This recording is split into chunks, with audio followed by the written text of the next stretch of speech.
Okay, welcome everyone who has joined so far. We are on the hour, so we should get started promptly to not delay the session too much. There's two people who will be speaking later who haven't had a chance to screen test yet, but we can just do that in the breaks.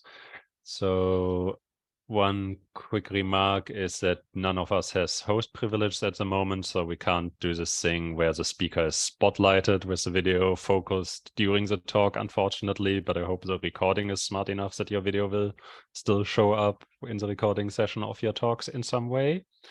And before we start, I just want to say it sounds like a very interesting, nicely mixed session. We have things ranging from PTAs to ground-based GW detectors and from transients to continuous waves, so lots of variety.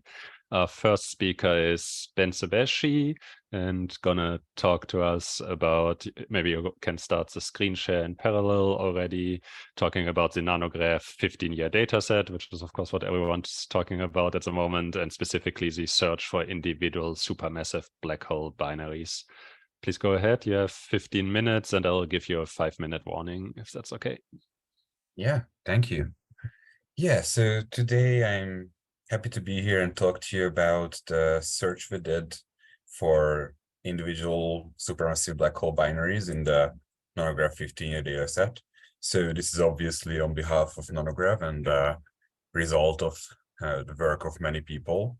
So I cannot highlight everyone here, but I wanted to just list a few people here who specifically contributed to this analysis. So let me start by just motivating why we would even want to look for these individual binaries. So just a really quick reminder, there's been many talks about PTAs this week already, but PTAs are monitoring millisecond pulsars in order to find nanohertz gravitational waves. So the way this works is that we have all these pulsars which we are monitoring, and as a gravitational wave passes through, it changes the proper distance between the pulsars and the Earth.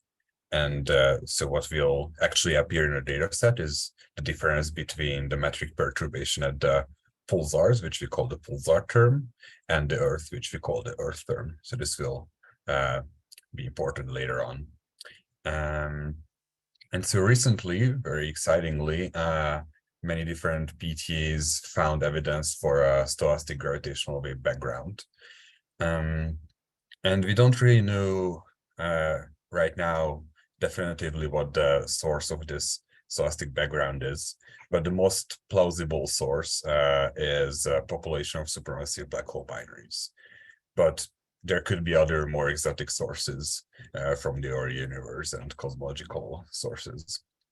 So one of the best ways to distinguish these is that for the population of black hole binaries, you would expect to also be able to see some of the individual binaries.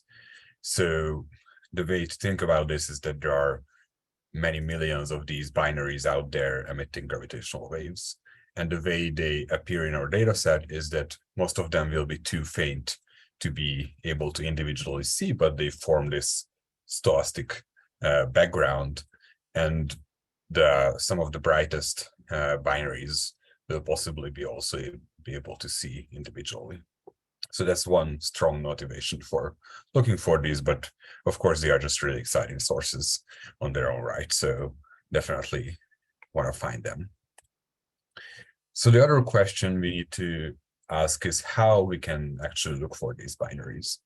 So one thing to keep in mind is that pulsar timing arrays are sensitive to the early spiral of these binaries. So that means that they are basically a constant frequency throughout our 10 or 20 years of observing time. But as I said, the actual signal that we see is a difference between the signal at the pulsar and the signal at the Earth. And between those, there could be, they are like thousands of light years away. So there could be significant evolution between those two terms. So effectively, what we end up seeing in the data set is a difference between two sine waves with slightly different frequencies. So I have a little illustration here that shows that if they are exactly the same frequency and you add them together, you get the full signal, which is still just a simple sine wave. But if there's a slight difference in the frequency, of course, you get these beat patterns. And if the difference is larger, you get very complicated signals. So this is kind of how you can get a somewhat complicated signal, even though the intrinsic signal is very simple. And one other complication here that makes this search hard is that we don't really know the distance to the pulsars at good enough precision to just take the measured value. We also need to include that in our model. So that means that we need to include the pulsar distance, and actually we also need to include the phase of the gravitational wave at the pulsar as free parameters. And so we have dozens of pulsars, so this ends up being like a very high dimensional problem with more than 100 parameters to sample over in our search. So how we actually did this particular search. So we used 67 pulsars for the NANOGrav 15-year dataset, and we followed the analysis methods that were done on previous datasets fairly closely. But one big addition for this search is that we used a new pipeline called Quick CW, which is a specific pipeline tailored to this search. And the big thing about it is that it can explore some of the parameters about 10,000 times faster. And overall, this kind of translates into 100 times overall speed up. And so what that means is that the computational burden of the search is reduced, and also the environmental impact. And it also allows us to introduce several improvements. So one of those is marginalizing over the common red noise, which pulsar timing arrays find, instead of fixing that process with fixed parameters. We are also able to search over the frequency of this binary instead of doing a grid search as it was done before. And since the runs are much cheaper, we can do many more tests. We first carried out a code review and other various tests to make sure that the analysis is robust. So here's our main result from this search. So this plot shows the base vector between a model that includes an individual binary, which we call a continuous wave sometimes, and this common uncorrelated red noise, which can be attributed to the background, versus a model that only includes this common red noise. So the higher this base vector, the higher the preference for including a binary in there. And you can see that at most of the frequencies, this is kind of undecisive, or even disfavors the binary a little bit. But there are some interesting frequencies to look out for. Particularly, they're around 4 nanohertz. We see this peak where there's a slight preference for an individual binary, a base vector of about 3. So nothing really high, but it's still interesting to look into that. And at higher frequencies, we also see a few peaks in this curve. Particularly around 170 nanohertz, we see a fairly high base vector of about 300. So a big chunk of this study was actually looking into these so-called candidates and trying to understand where they might come from and if there's any chance of them being an actual signal. So starting off with this low frequency candidate, one thing we looked into is how the results change based on your model of the common red noise. So the results I've shown on the previous slide used an uncorrelated common red noise model, but we know from the background searches that the stochastic background has correlations between different pulsars following this Hellings and Downs or HD correlation pattern. So we cannot currently take those into account in this quick CW sampler, but what we can do is we can use clever reweighting techniques to just post-process the samples to take these into account. So the orange posteriors here on this corner plot show that, and In particular, what's interesting to look at is the amplitude and the frequency. So you can see that before we do that, there's a peak in frequency and amplitude. But once we take these correlations into account, those kind of go away. So the significance of this candidate goes away and we take the correlations into account.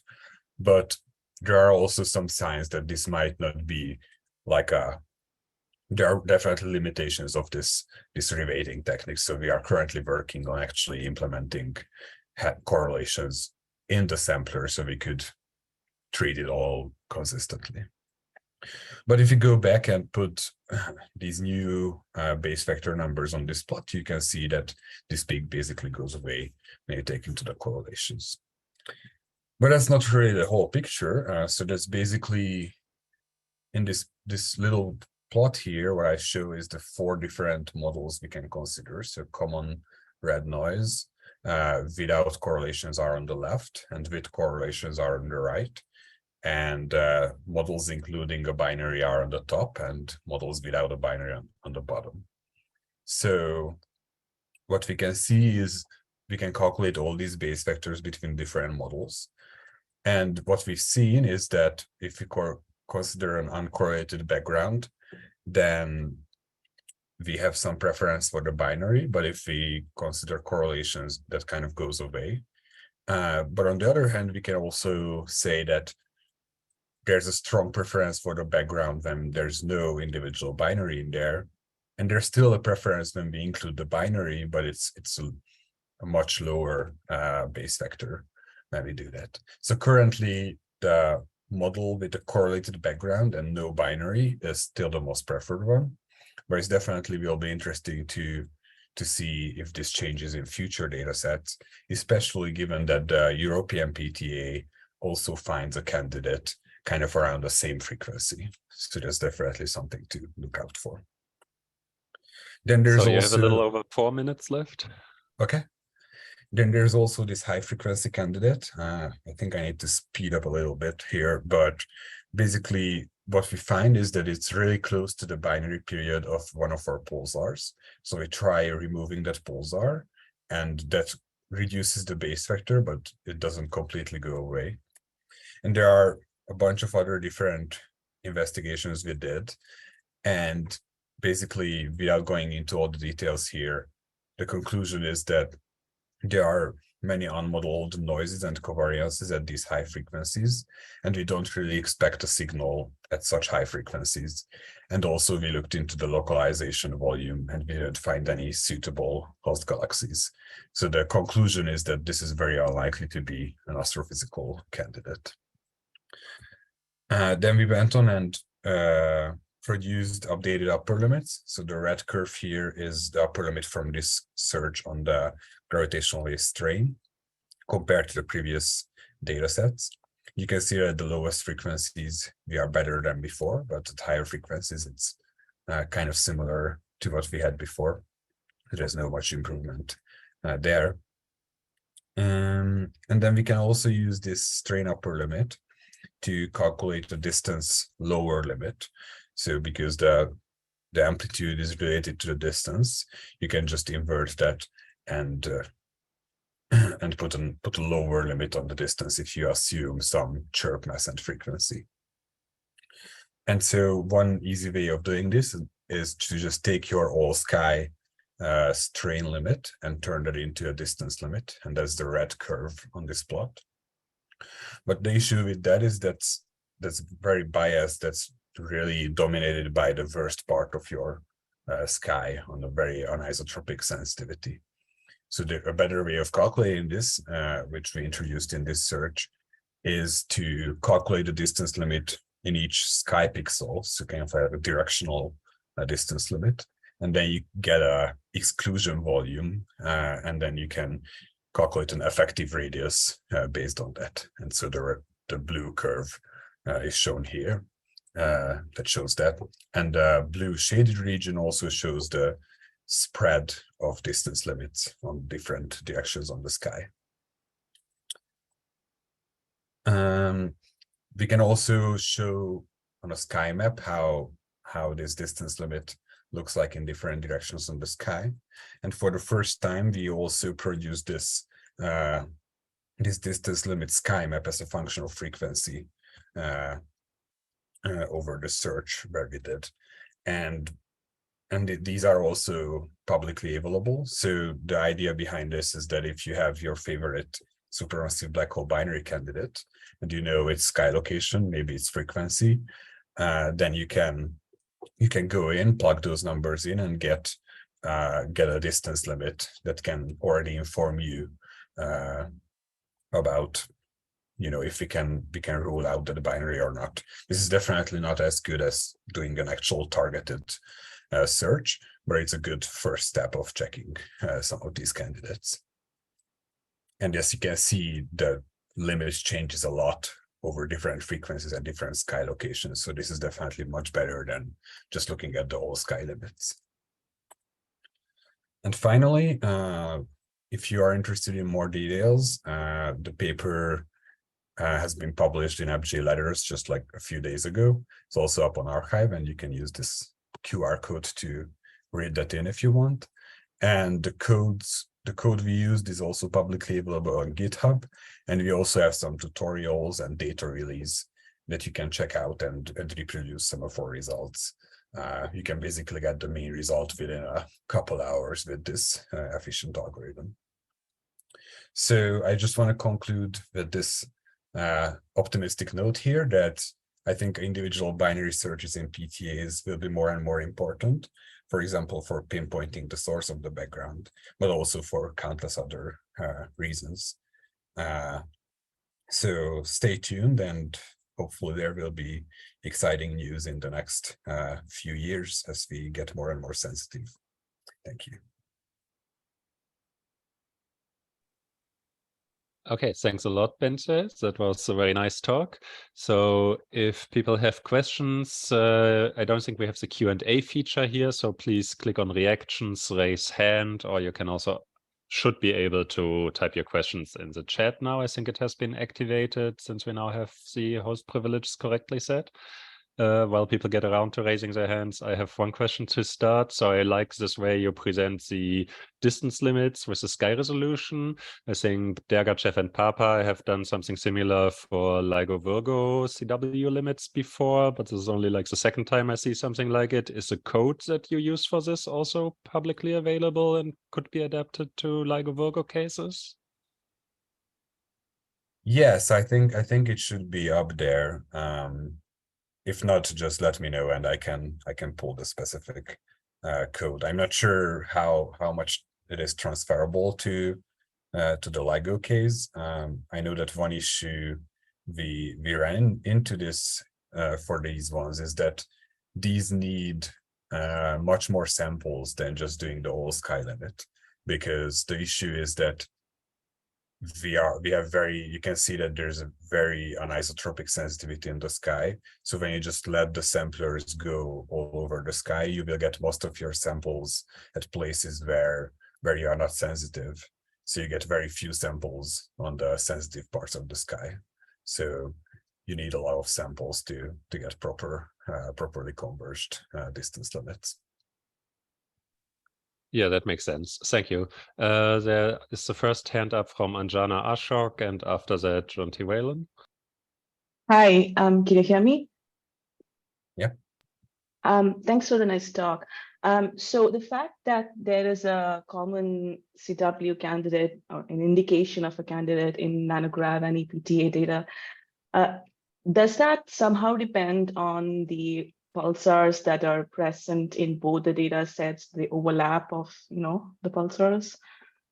Yeah, that's a good point. So there's definitely a large overlap between the two PTAs. I think there's only maybe like 1 or 2 pulsars that the EPTA times and NANOGrav doesn't. There's a whole bunch of pulsars that NANOGrav times and EPTA doesn't, but there's definitely a big overlap. So yeah, it's certainly possible that it's not an individual binary, but instead something funny going on with some of those pulsars that we share. So we definitely need to look into these kind of things in the future. Yeah. All right, thanks. Okay, John. I just have a trivial question about these sky maps. Is the white X just like empirically where the maximum is, or is that informed somehow by the observation?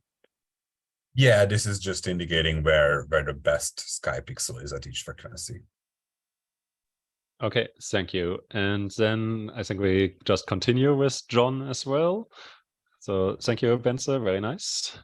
And if you have further questions, maybe you can contact him directly. And now John will tell us about searches for continuous gravitational waves from Scorpius X1, which takes us to the ground-based interferometric detectors. Yes, thank you. So yeah, this is the first of several talks about continuous gravitational wave searches with ground-based detectors.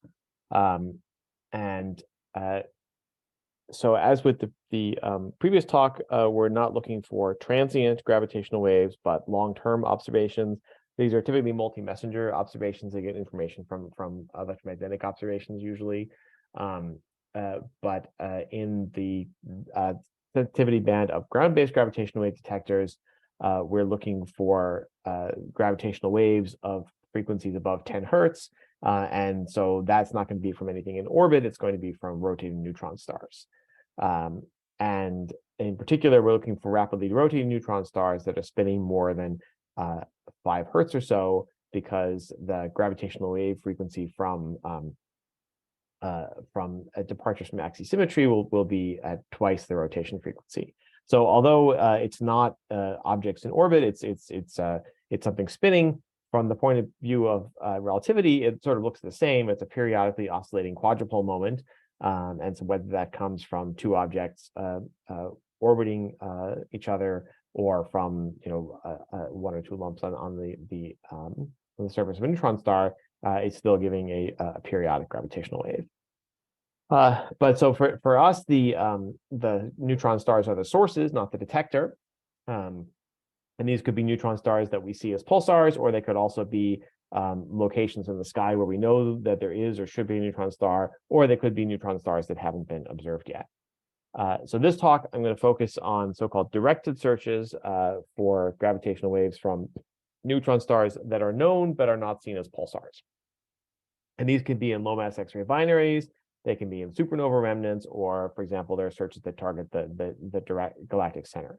So we don't have a spin ephemeris for the neutron star, but we know the sky position. So we still have to search over some parameter space, but not the full parameter space that you'd have for an unknown neutron star. Specifically, gravitational waves from low-mass X-ray binaries. An LMXB is a binary of a compact object with a lower mass companion star. If that is a neutron star, then it can emit gravitational waves as it rotates. The accretion tends to spin up the neutron star, which is good because it brings it up into the frequency range of the ground-based detectors. It also can produce asymmetries that could generate the gravitational waves. And in fact, gravitational waves have been suggested as a mechanism for why we don't see neutron stars spinning more than about 750 hertz. There has been this hypothesis first proposed by Wilson, but also by a number of other people, that what might stop the spin up due to accretion might be gravitational wave spin down. And if you are in equilibrium between these two effects, accretion spin up and gravitational wave spin down, which is known as torque balance, then you can actually predict what the strength of the gravitational waves needed to maintain that equilibrium would be. If there's an equilibrium even with other ingredients in it, it still would mean that the gravitational wave frequency would be approximately constant, so you wouldn't have to search over gravitational wave spin downs of the neutron star. So that takes away some of the parameter space. However, the neutron star, even if we know the location, the signal, even if it's monochromatic in the rest frame of the neutron star, will be Doppler modulated when it gets to the Earth. So it won't be a constant frequency signal at the detector. For any such source, as the detector moves around as the Earth orbits and rotates and orbits the sun, you'll get Doppler modulation associated with the motion of the detector. If you know the sky position, you can remove that or account for that. However, if there's uncertainty in the binary orbit of the neutron star, you also have to deal with the modulation due to that, and that also gives a parameter space that would potentially have to be searched over. So I'm going to focus on Scorpius X1 or SCO-X1, which is the brightest low-mass X-ray binary. It's also the brightest persistent X-ray source in the sky after the sun. It's believed to be a 1.4 solar mass neutron star in a binary orbit with a 0.4 solar mass companion. There have been lots of observations of it with various wavelengths of electromagnetic radiation over the years. And the sky position is relatively well known, so that we don't need to search over that. The orbit is believed to be pretty close to circular. And the inclination of the orbit is known to some precision, but it turns out that what's important for us is actually not the inclination of the orbit, but the inclination of the neutron star spin. As far as things that will affect the phase of the gravitational wave signal and complicate searches, we have basically 4 parameters to worry about. We have the gravitational wave frequency, F0, which if the gravitational waves are produced by electricity will be 2 times the spin frequency, but that's not known because it's not seen as a pulsar. There is also the orbital speed as described by the projected semi-major axis of the orbit, the orbital phase that's described by something called the time of ascension, and the orbital period. And because we have to search over these 4 parameters, it turns out to be infeasible to do a so-called fully coherent search over the full parameter space, which would account for the evolution of the gravitational wave phase over the entire duration of the observing run. It turns out that if you try to do that, you have to search too fine of a set of points in parameter space, and it becomes computationally infeasible. So all the searches are in some way either semi-coherent or incoherent. That reduce the sensitivity, but also reduce the computational costs. The best orbital parameters that we have for SCO-X1 come from this paper by Kilstein et al. This year in Monthly Notices. This is the so-called PEGS-4 ephemeris. So PEGS is precision ephemerides for gravitational wave sources. You'll see that acronym on some of the later slides. So the orbital period is about 19 hours. The orbital phase is described as in terms of something called the time of ascension, which is the time when the neutron star crosses the plane of the sky, moving away from us. And that is most precisely estimated, best estimated now at a point in 2014. The orbital speed of the neutron star is very poorly constrained. It's basically just known to be between, the projected speed is between 40 and 90 kilometers per second, which translates into a range of possible values for the semi-major axis of the orbit, or the projected semi-major axis, which we usually describe in units of light seconds. One thing to note is that while this ephemeris has uncorrelated uncertainties between the orbital period and orbital phase, that's the orbital period, or orbital phase rather, as measured in 2014. But it's important to know what is the orbital phase at the time of the gravitational wave observations, and that means that you have to propagate forward in time. Of course, you can propagate the time of ascension by an integer number of orbital periods, but since we have an uncertainty in the orbital period, that means that if you have to, say, propagate from 2014 to 2019 or 2024, you will increase the uncertainty in the time of ascension in the orbital phase. So to illustrate this, right, these are the priors and the parameters that come from this PEGS-4 paper. And this is the time of ascension in 2014, and it's uncorrelated with the orbital period. But if you propagate forward into the middle of the 3rd LIGO-Virgo observing run in 2019, which is about 2,600 orbits, about 5 years, you find that you begin now to get not only an increase in the uncertainty in time of ascension compared to 2014, but also now you get some correlation between the uncertainties in period and time of ascension. If we propagate forward into the middle of the current O4 observing run next year, so the run started this year, but the middle of it is next year, you find that this correlation has grown. So not only has the uncertainty and time of ascension increased, but also the correlation has grown. And that has some implications for the search, because it now means that if you just put a box around this and say we're going to search all the plus or minus 3 sigma in both of these parameters, you'd find that there's a lot of area of that box that contains region of parameter space that are inconsistent with the orbital prior. This has not previously been so important because the orbital period is pretty well known, pretty precisely known compared to the sensitivity of the searches or to the resolution of the searches, but the resolution in period gets finer as the run gets longer. Basically, it matters what is the duration from the start of the run to the end of the run. And so since 04 is the longest observing run of the advanced detector era so far, it means that if we just tried to cover plus or minus 3 sigma in the orbital period, we would need multiple templates at some coherence times and some frequencies to do that. On the other hand, if you look at any given time of ascension, the range of plausible orbital periods is only about 1/3 of the full range. And it turns out that that's just enough to make the difference that you wouldn't really need to search if you somehow constrained yourself to the plausible periods for each time of ascension. You would actually not need to search more than one period out. So basically, if you can just search along the sort of center line of this ellipse, then that covers you for the period direction. And so there's different ways to do this. 5 minutes, John. Thank you. There's different ways to do this, including the so-called shared period coordinate that was introduced in Wagner et al. That allow you to keep the period direction unresolved and keep the computing cost manageable. So we have a variety of methods that have been used to search for SCOX1, since it's such an interesting source. The sort of most robust and least sensitive of these is the so-called radiometer search, which is actually from a stochastic background search. It's a directional stochastic background search for a narrowband signal from the right sky position. And the other extreme is the so-called cross-correlation search, which is derived from the radiometer search, but uses signal information to look for correlations over longer periods of time. This is a tunable coherence time, so it allows you to make the search more sensitive while making it more expensive. And then in between these, in both robustness and sensitivity, is something called the Viterbi search, which looks for sort of models the sidebands of the signal from the orbit, but it specifically tracks the any possible spin wandering, any possible non-constant gravitational wave signal using a hidden Markov model.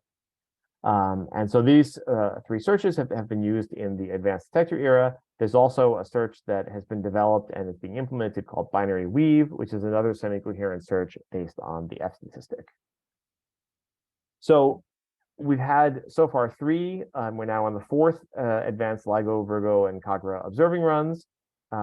And you can see that these runs have not only gotten longer, but also have gotten more sensitive. This number here is a distance at which you could see a binary neutron star merger. But for continuous wave sources, it's also true that the noise floor is going down from run to run, which makes them more sensitive. So we've run these 3 searches in the various runs, including in the most recent O3 run. And the latest, so we haven't detected gravitational waves yet from SCOX1, but the latest upper limits that we have are starting to get down into the range where they are probing regions of parameter space predicted by torque balance models. And this is actually a somewhat conservative, if you assume there is torque balance, this is a conservative version of torque balance, where the accretion is happening at the surface of the neutron star. And you see that now, to some extent, all 3 searches, depending on your assumptions about inclination angle, are going into this. So this is plotting something called the effective strain, which is basically a combination of strain and inclination angle. If you assume we don't know the neutron star spin inclination and marginalize over it, you can see that even with those assumptions, the most sensitive of the searches are starting to reach the torque balance level. And so as we improve the sensitivity to 04, we expect to surpass that and to probe down into plausible signal ranges for a variety of frequencies and models. You can see from run to run how the best upper limits have improved as the detectors have gotten more sensitive. One final note, right, is that the orbital ephemeris is very important because it determines the parameter space, certainly at least for the cross-core and Viterbi searches. And this most recent orbital ephemeris, so-called PEGS4 in purple, is the best information we have now. The previous best information was PEGS3, which is this green ellipses, and you'll notice that they don't actually overlap because there were some systematic errors in the previous ephemerides which were corrected when the new ephemeris was published. But that does mean, right, that searches we've done previously with the old ephemeris actually weren't probing the right region of parameter space. And so in response to that, right, we've rerun some of the searches from O3, in particular here are the results of the cross-correlation search. Here's the parameter space region of the cross-correlation search. So the original region is the dashed region here based on the PEGS3 ephemeris. And you can see this is the region we had to search with the PEGS4 prior. So this new analysis confirms the null result of the original O3 analysis. It doesn't have a new upper limit associated with it, but it confirms that there's not a signal detectable at that signal strength using the now corrected ephemeris. So in conclusion, SCOX1 is a prime target for directed continuous gravitational wave searches with LIGO, Virgo, and KAGRA. We have a variety of searches of varying levels of robustness and sensitivity that all account for things like the possibility of spin wandering. The most recent limits have gotten to the point where they are probing the region predicted by torque balance models. And the newest run, which has started this May and will go on for a total of 20 months or so, we expect to delve down into the plausible signal regime. And so we're optimistic about the possibility of detecting gravitational waves from SCOX1 with the O4 data. And that's my talk. Thank you, John. That was perfectly on time. Let's see if anyone has questions. Please raise your hands. In the meantime, I have a more astrophysics-focused one. This question about where the torque actually happens. Is there some independent electromagnetic measurement that could actually test this? Sorry, that was not the version of the question I was expecting. So I mean the others. So there are actually a lot of different torque balance models, and in the most recent O3 cross-correlate paper from the LVK, we looked at sort of what are the predictions of these various models, and it really depends a lot ultimately on the inclination angle of the neutron star. But so the most common sort of alternative model that's described is accretion at the Alphen radius, so accretion where you're sort of co-rotating with the magnetic field. And where exactly that is has actually different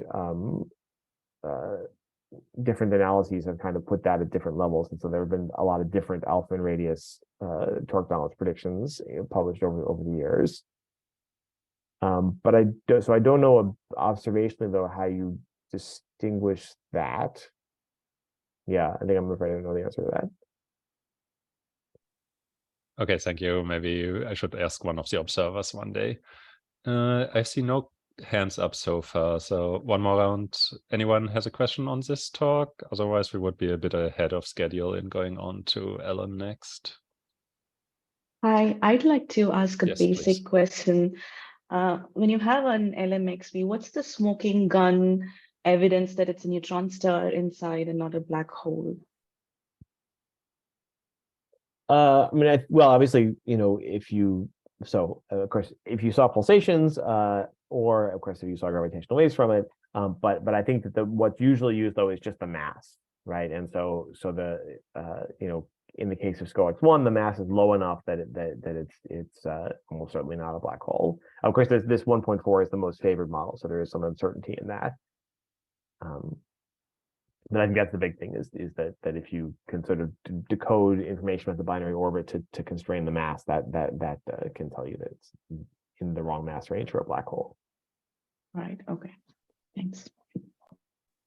Okay. Any further questions for John? Asking once, asking twice. Okay, thank you, John. And then if Ellen Nee is ready, you could take over now. I'll give you the spotlight for your video and you can start the screen share as well. So Ellen will talk to us about the hierarchical search for persistent gravitational wave candidates in the O3 LIGO data. We can see your slides. Please go ahead. Yep. Okay. So you can hear me fine, hopefully. So hi, everyone. My name is Alan. Yes. So I'm a PhD student at University of British Columbia in Vancouver, Canada. And so, yeah, like David said, I'll be talking about presenting some work I've been doing on searching for continuous gravitational waves by following up the subthreshold outliers reported in the LIGO-VirgoKAGRA all-scale frequency radiometer analysis. So mainly be going over search implementation and some preliminary results. Okay, so I think John more or less kind of covered this already, so I won't dwell on this too much, but in brief, continuous waves, continuous gravitational waves, or CWs, are these long-lived quasi-monochromatic signals, which can, in the observing band of ground-based detectors, are emitted by these rapidly spinning galactic neutron stars, which have some form of non-axis symmetry. And this non-axis symmetries can be driven by things like surface deformations called mountains on the surface of a neutron star, or by these interior fluid oscillation modes like R modes. But the bottom line is that these continuous waves are very scientifically interesting because there's this connection between the emission of the CWs and the internal physics of a neutron star. And so if we can detect continuous waves from neutron stars, then we can learn a lot about, we can probe the physics of, and so the other thing is, of course, is that CW signals are very, very weak. So they're very low amplitude compared to the background level of noise in your detector. And so in order to basically accumulate any significant amount of signal to noise in our CW searches, we have to integrate our data over very long periods of time. And in particular, when we have like these all sky searches where you don't know the frequency or the sky position of the source ahead of time from electromagnetic observations, you will have to search over very big template banks as well. And so this imposes a very substantial computational burden. Because of these computing constraints, one approach to conducting a CW search is to do it hierarchically. So you begin with a broad but sparse initial search, and then you zoom in on any candidates from that initial analysis with an even deeper search, rather than trying to search the full parameter space, with a very fine-grained template grid. So in our case, in this project, the targets that are being followed up are these subthreshold outliers reported in the O3 LIGO-VirgoKAGRA all-sky, all-frequency directed radiometer search. So this is a coarse-grained, unmodeled search for an anisotropic stochastic gravitational wave background. All right, so looking for these kind of narrowband stochastic candidates, point source candidates. So no significant point source candidates were found by this analysis, but they did produce a list of 515 subthreshold candidates, each one being associated with a particular pixel on the sky and a narrow 1/32 hertz frequency band. So even though this is a stochastic search, it's possible that some of these candidates could be, or conceivable that they could be CW sources, and that by reanalyzing them with a more sensitive match filter, which imposes a stronger coherence requirement, we can pick out which of these ASAF candidates are potentially interesting CW candidates, and then do further follow-up from there. So an important point to consider here is that this ASAF analysis is an unmodeled search, and as such, it doesn't assume a CW signal specifically. And so because of this, for a follow-up search, we try to maintain a sort of like eyed-wise open approach.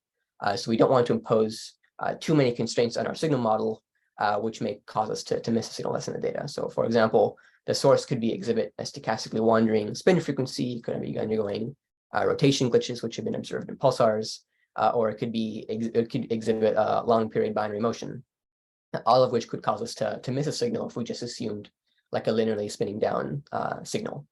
But fortunately, the CW community does have tools, namely these hidden Markov model / Viterbi decoding methods, which can give us this flexibility in the signal model to a wide range of frequency evolution. So this is just a diagram of showing how these hidden Markov models work. So in an HMM, there are two kind of state variables, the observed states, which are known, hopefully you can see my mouse, and then the hidden states, which are unknown. And each of these state variables take on a sequence of values at discrete time steps. So the hidden states evolve according to some transition probability matrix A, whereas the observed state at each timestamp is influenced by the value of the hidden state at the same time. And so this is determined by the emission probability L. And so given some sequence of observed states, we can write down the probability of a particular sequence of hidden states. And so the objective of the hidden Markov model is to find the most likely sequence of hidden states given your data, given your observations. All right, and so this problem maps on very nicely to this problem of a CW search, because the observed states, well, that represents kind of our strain data. The hidden states represent the signal frequency, which could be fluctuating between time steps.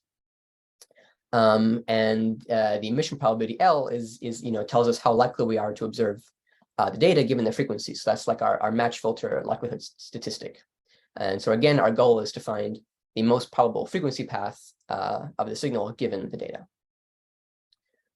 And so just lastly, the hidden state transition matrix feeds into the signal model. So here we choose a standard, something that's often chosen is like for these Viterbi searches is these 1D random walk. So at each time step, you assume the signal frequency is permitted to move up or down one frequency band or stay in the same frequency band, all with equal probabilities. It's just a straightforward 1D random walk. That makes up the signal model. Okay, so with that being said, this is just an outline of the search algorithm that's used to perform the follow-up on each of the L-scalar frequency candidates. So for each subthreshold ASCF candidate, we take the corresponding 3.7 by 3.7 degree sky pixel and the 1/32 hertz frequency band, and we populate it with CW templates using a regular grid in the sky position, right ascension, declination, and the frequency and the first spin down f dot. So we then take the O3 LIGO data and divide it into 24-hour segments. That's the coherence time of the initial match filter search that we do. And so we run this a semi-coherent F statistic search in each segment for each template NANOGrid. And then for each one of those templates, we can find the optimal path in frequency for a given, like for a fixed sky position and fixed f dot. And then we can find this optimal frequency path using something called the Viterbi algorithm, which is basically able to efficiently solve this hidden Markov model problem. We can efficiently find this optimal frequency solution. And so the figure on the right is an example of using this procedure to recover a spin wandering signal that's been injected into O3 data. So the x-axis is time and the y-axis is frequency. And so each cell here on this kind of spectrogram image is the value of the F statistic, this match filter statistic, evaluated at that time step and frequency bin. And so again, the goal of the HMM is to find the path which maximizes basically the sum of the F statistics under the constraints of our random walk signal model. And this sum along the path is what we use as our final detection statistic. So you can see this dashed green line is the optimal path recovered by the Viterbi algorithm, and you can compare that with the true path in blue. Okay, right. So this, so this slide describes in a bit more detail how the template grids are constructed for the search. So we do this basically empirically. The frequency and the spin down grid spacing is determined basically by the coherence time of the search, of the semi-coherent search, which is 24 hours in this case. And then for the sky grid spacing, we calibrate this using injected signals. So we basically the plot on the right shows an example of a CW signal that's been injected into the center of some sky pixel using the same pixel basis as the L-scalar frequency search. And so by evaluating our detection statistic on an overdense sky grid, we can trace out these mismatch ellipses, and then a minimal sky grid spacing can be obtained based on basically the dimensions of these ellipses. So we just want to use that to make sure that we're appropriately sampling the sky parameters. And so this, as a sanity check that our grid placement procedure is making sense, we did another round of injection studies. This time we would inject a CW signal randomly into a bunch of sky pixels and frequency bands, running our search pipeline, and then calculating the mismatch between the most significant template recovered by the search and that of a template which exactly matches the injection. So the distribution of these mismatches gives us an idea of like how much signal power on average is being lost because of the sparseness of our template grid. So you can see here that we obtained, with this procedure that we have, we obtained a median mismatch of about 13%, and 95% of the time the mismatch is less than 36%. So we consider this to be satisfactory due to this type of search. And you can also see that there's kind of this extended tail of larger mismatches. So that's mainly just because of, sometimes you'll have a template that's placed in a kind of an unlucky point in the parameter space that can sometimes be difficult for the hidden Markov model to track 100% of the time. So you can, some fraction of time you will lose some signal power there. But we given the computational cost constraints, this is satisfactory for us. You have 5 minutes, Ellen. Okay, thanks. So another important aspect of the search that we have to determine is the thresholds for significance. So the distribution of this Viterbi detection statistic under the noise hypothesis is not known analytically. So instead we have to characterize the distribution, the noise distribution empirically. So again, there's a couple ways that you can go about doing this. So different of these Viterbi searchers have done different things. But ultimately we settled on basically calculating the background by searching at off-target sky positions from the ASCF candidate pixel. And then extrapolating forwards by fitting an exponential PDF to the tail of this noise distribution. So these off-target distributions accomplish two things. So one is that we're demodulating by different compositions than what is used in the actual search. And so that basically scrambles any potential signal that might be in the frequency band. And second is that the off-target sky demodulation it also gives you a new realization of noise that's kind of still retains the rough character of detector noise, which is not going to be perfectly stationary or Gaussian. So that's also desirable as well. And so we do these off-target searches individually for each of the candidates that we follow up. So there's an independent threshold that's set for every single search, every single all-sky frequency candidate. And so this figure on the right is showing an example of this threshold procedure. So the red histogram is the tail of the off-target noise distribution, and then the black dashed line is this fitted exponential PDF. And then for a given false alarm probability, we can calculate a threshold directly from this fitted PDF, and then see like, is our most significant template above that threshold or not? And so we also validated this procedure by for setting thresholds by, again, simulating the search numerous times on Gaussian noise, and then calculating thresholds, assuming different false alarm probabilities. So the figure on the right is basically like you can think of it like a PP plot. So the x-axis shows the expected or theoretical fraction of searches which produces a significant template, and then the y-axis is the actual observed fraction of our simulations that that have a significant template. So, for instance, if I set my threshold corresponding to a 40% false alarm probability per ASAF candidate, then I would hope that I would recover a false alarm 40% of the time just doing the search in pure noise. So we want things to lie on this black diagonal line, and we do seem to be doing a good job there. So we seem to be understanding the thresholds seem to be behaving as we expect. So these are preliminary results from running the follow-up search on the 50 highest SNR ASAF candidates. So in this plot, we plot the most significant template from each search, plotted by the blue crosses, and then in red are the red triangles are the corresponding thresholds, assuming a false alarm probability per candidate of about 5%. So we expect to get around 2 false alarms or so just by random chance, and we end up getting a 1 that's above threshold. So obviously we still have to do a bunch of further investigations and vetting to see whether these candidates are actually promising or not. But this at least shows that we're able to implement this follow-up pipeline and get results out of it. So I think I'm running short time. So the last, the other thing we're looking on is characterizing the sensitivity of the search. So we're just seeing how it compares and seeing how the sensitivity will compare with, for instance, other all-sky CW methods.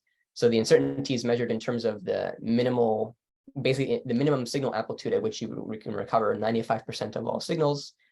So again, you can find this by injecting signals into data with varying amplitudes, running the search on it, and if the injected signal is recovered above threshold, we assign it here a 1, and if not, it's a 0, and then we fit a sigmoid curve with this logistic regression and read off where the detection efficiency crosses this 95% threshold.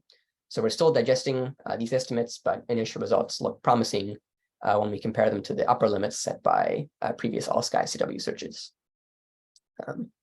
Right. So just last thing. So this is just summarizing the vetoes that we plan to use for any above threshold candidates. So for every one of our above threshold CW candidates, we're going to apply a set of signal consistency vetoes. We're going to use 4 of them. So basically, we're going to use a lines veto. So just checking whether the candidate frequency path is overlapping with any known instrumental artifacts in the detectors. A single IFO veto, which checks whether repeating the search with a single detector improves significance or not. An off-target veto, which basically looks at whether any of the off-target templates have higher significance than the actual candidate that we're considering. And then a DM off veto, which just checks whether ignoring Doppler modulation improves the significance of the candidate. So in order for a CW candidate to survive all these vetoes, the answer to each of these questions must be no. But that's something we still have not done yet. Right, so this is just a summary slide. So we've demonstrated this procedure for performing CW follow-up of these all-sky frequency radiometer candidates. We've done a lot of work to verify the template and template placement and threshold estimation is sensible. And we've now followed up the first batch of O3 candidates, and an analysis of the remaining 450 is still ongoing, along with estimating the search sensitivity and comparing with other CW search methods. And then we need to still, of course, apply vetoes and produce a final list of survivors that could be targeted by an even deeper CW follow-up search. And then also just kind of like a last note here is that we've been using this pipeline to do follow-up for all-scatter frequency stochastic candidates, but there's no reason why you couldn't also just use this to do, as a general purpose follow-up tool for CW candidates that that uses this different kind of more spin wandering signal model that would nicely complement other CW searches. So that's essentially what I have, and I can take any questions in these last few minutes here. Okay, thank you. So after this one, we have a short break anyway, so I gave you an extra minute. That was a nice talk. I see one hand up already from John. Please go ahead.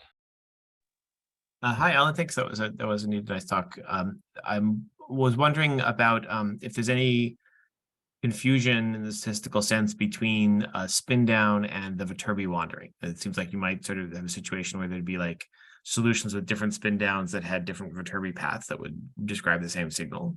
Yes. So that we did kind of think about this a bit. So it's true that the Viterbi algorithm kind of affords you some kind of sparser f dot and sky position spacing. So that like depending on how much residual frequency modulation you have, Viterbi can still track it. And so if you had like a dense enough template grid, then you could still kind of recover the same path, basically, the same signal. In our case, we kind of chose our f dot spacing to be sort of what's the way to put it? Basically, we've kind of carefully chosen the f dot spacing such that there shouldn't be too much overlap between recovering the same signal. But yeah.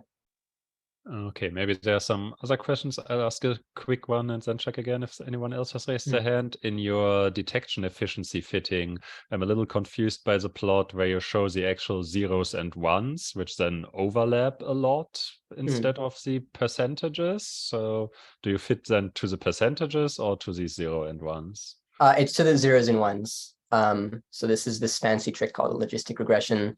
I mean, basically another way you could do this is by like binning by H0, and then like doing like a least squares fit to like the detection efficiency in each bin. But this is sort of like an unbinned approach. Okay, so it's unbinned. So you should get the same answer in the end. But basically, I mean, the fit is basically trying to track like what's the relative density of the points that are ones and zeros. Okay, thanks. And another hand up from John. Yeah, so I was actually going to ask a question about the logistic regression itself. I'm assuming this is like a frequentist maximum likelihood logistic regression. Yeah. Have you tried any sort of a Bayesian logistic regression where you try to get posteriors on the parameters of the sigmoid? We have not. So I mean, this is one thing we're thinking about is I mean, I guess with the Bayesian approach, yeah, like you could, I guess, try to get like a posterior on your fit parameters and then propagate that to H0. But yeah, we haven't looked at that yet. The nice thing about that is that it also can give you like an envelope on your sigmoid curve. You basically can say, turn that into an uncertainty in the detection efficiency at each signal strength. Yeah, so we were actually wondering this because I wasn't quite sure how sensible it was to put like an uncertainty on like this 95% limit, because I would have thought that like since this is like a 95% credible interval, it's kind of already folding in some uncertainty. But yeah, I guess like if you do like the Bayesian posterior thing, then you could. I mean, I guess that would kind of add on an extra. You could kind of get more clear what the envelope is, I suppose.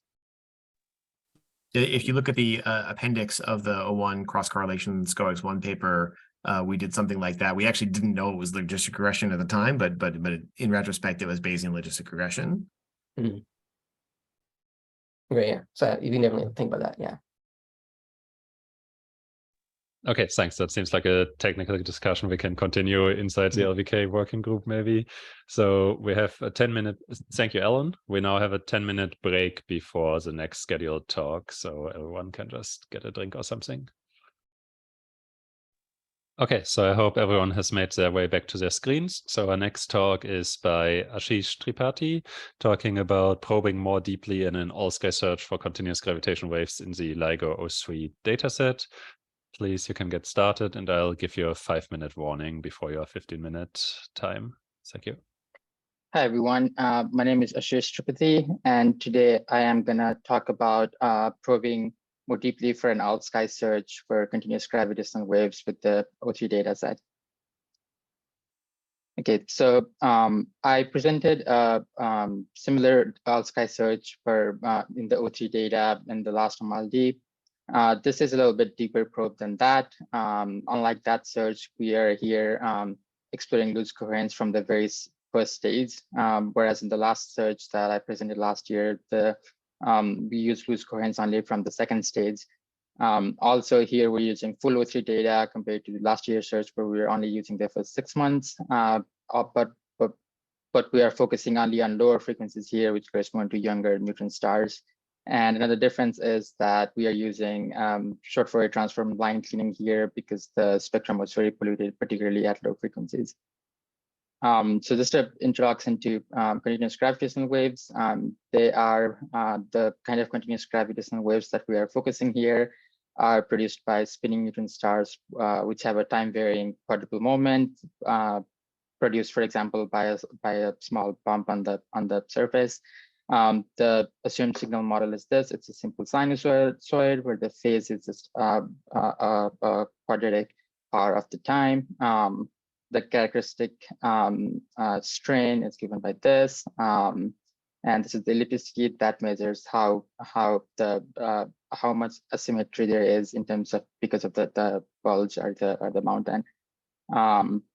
So when we talk about searches for continuous gravitational waves, there are a lot of those search algorithms are based on summing power, but there are 3 different ways we can do that. Broadly speaking, the first one is fully coherent, where we sum amplitudes and then at the end calculate the power after summing amplitudes across all short Fourier transforms. The second one is a semi-coherent search, where we retain phase information within each short Fourier transform only, so calculate power separately for each SFT and then add the individual powers at the end. And the third kind is loosely coherent, which is kind of like a bridge between fully coherent and semi-coherent, where we allow the phase to change, but in a systematic fashion, and we control that the degree that we allow the phase to vary by a kernel function. So these are some pictures that demonstrate the 3 different kinds of summing. So this is a coherent summing where we're summing amplitude for the whole entire run here. We're analyzing data for 100 seconds. So for semi-coherent, we divide the whole data into chunks. So here we're dividing it into 4 different SFTs, and then we calculate the power for this one separately, and then add them at the end. And then here, this is loose coherent, where we can see that the phase is drifting a little bit, but in a systematic way, as opposed to here, where there's arbitrary jumps between the phases between two SFTs. So this is a graph of the full O3 spectra. The blue one is Hanford, and the orange one is Livingston. And as you can see that particularly for Hanford, the spectrum is very, very polluted. That's why we use SFT cleaning here, so that we are not overwhelmed by the number of outliers. This is plot from the last Amaldi talk. The plot on the left shows recovery efficiency for 20 to 60 hertz band, and the plot on the right shows for 60 to 475 hertz. So this vertical line over here corresponds to 95% recovery, and the vertical line corresponds to a relative relative strain of 1. And as you can see that for 20 to 60 hertz, the recovery is pretty poor. We don't even reach 95%, like even at very high relative upper limits. relative strengths. And so this can be attributed to just the spectrum being particularly polluted, particularly in this region below 60 Hz. So this search is in part an attempt to fix that and attempt better recovery. To do that, we use line cleaning. So this shows an example 10 Hz band that shows our line cleaning process. The green plot over here shows, the green lines over here shows the original unclean spectrum, and the blue spectrum is what we get after cleaning with the known lines list published by the CW group, referenced over here. And then we do further manual cleaning on that, after doing which we get the line and the spectrum on that's orange. And for Hanford, since Hanford was particularly dirty, we clean over 6.3%, around 6.3% of the total frequency space in the 30 to 150 Hertz total band. This is a similar example, but for Livingston, these two are for the same bands. And as you can see here as well, the Livingston spectrum is a lot more cleaner than Hanford. And so again, here, the green lines are the unclean, blue one is what we get after we clean with the known lines list. Known here means that we know the sources of these lines, these artifacts. Then after manual cleaning, we get this orange spectrum. Because Livingston is a lot more cleaner, we end up cleaning only 1.2% of the total frequency space. So after cleaning with the known lines list, this is the full 30 to 150 Hertz spectrum we get. And after doing more manual cleaning of single detector lines where we do not necessarily know the sources, this is the spectrum that we get. So this is the final data that we use for our search. So the search parameters, we are using coherence time of 7,200 seconds. The spin down range is the same as the O3 search from last year. But from the very first stage, we're summing the power between Hanford and Livingston coherently, and we're using loose coherence from the very beginning. And the phase mismatch that we use is pi/4. But like I said earlier, we're restricting ourselves to lower frequencies. So we only go from 30 Hertz to 150 Hertz. We divide that range into 4 different groups just for ease. And we use different step sizes, particularly for the first group, we use 5 times 10⁻⁻11 and the same spin down step size for the rest. So the step sizes were determined empirically. So this is the upper limits plot. The results from the main results from this search is the plot on the line that's red over here. This shows the population average upper limits as a function of frequency, and we can compare that with the O3 search results, which is this one over here. The blue here shows this upper limits for linear polarization, which is the worst case orientation, and yeah,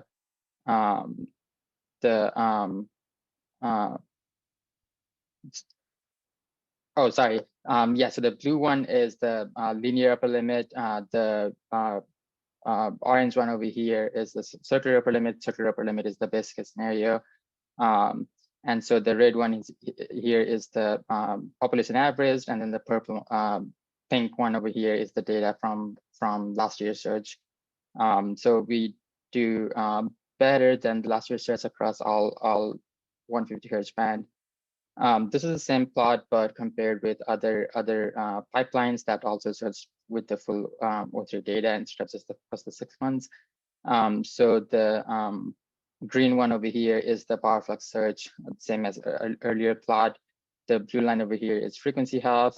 The orange one here is sky half, and then the red one over here is the same as from the last plot, where it's population average for power flux with this search. This we can recast the upper limits as the range up to which we are sensitive, and that range we can assume specific. If we assume specific spin down sizes, then we get these gray lines over here. depending on the step size depending on the spin down we assume, or we can assume specific ellipticities, and then that shows that gives us the different ranges based on the ellipticity. So if the ellipticity is higher, the deformation is higher, so we can look further out than if we have a smaller ellipticity. Again, here the red plot is the circular best case scenario for this search. The yellow is the population average, and the blue is the population average from the previous O3A search. So we use software injections to validate our searches and to determine spin down step sizes to use. So this is the results for 30 to 60 hertz. The plot on the left shows the linear upper limits as a function of injection strain. And we expect the upper limit to be larger than this strain at least 95% of the time, and that seems to be the case. Over here, the plot is the points over here are flat here because we don't have sensitivity at injection strain that is this low. On the right side, we are plotting the difference between the upper limit and the injected strain as a function of template mismatch for spin down. Again, we expect at least 95% of the points to be above the x-axis, which seems to be the case here. And the vertical line here shows the step size that we were using. This is a similar plot, but for 60 to 90 hertz. Sorry. Okay. So this is the same result as similar plot as earlier, but shows for 60 to 90 hertz. This is for 90 to 120 hertz. And this is 120 to 150 hertz.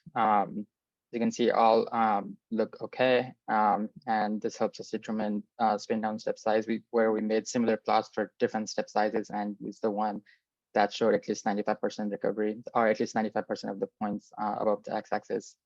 So this table shows the parameters we used for the whole search for different stages. We had 3 stages for each 30 hertz band, and as we go from earlier stages to later stages, we decrease the step size and we increase the sky refinement, how fine we search in the sky, and the frequency refinement, that is how like sub bin frequency shift we use. When we go from one stage to another, we require the outliers SNR to increase, and there's factors that we require the SNRs to have increased by. We're also determined empirically using the injection recovery plots, which brings me to the injection recovery plots. So the plot on the left shows the injection recovery efficiency for 30 to 60 hertz for the 3 stages. The plot on the right shows injection recovery for 60 to 90 hertz. And so again, the horizontal line over here corresponds to the 95% recovery. Same here, we have a little bit of dip over here, but other than that, it looks okay. So for 90 to 120, the plot on the left shows 90 to 120, and the plot on the right shows 120 to 150. Okay, so to summarize, we conducted a search that was deeper than the 2021 O3A search, but as opposed to that search, we searched over 20 to 2000 hertz. We are limiting ourselves to 30 to 150 hertz. And we're using SFT line cleaning here because the spectrum was very polluted.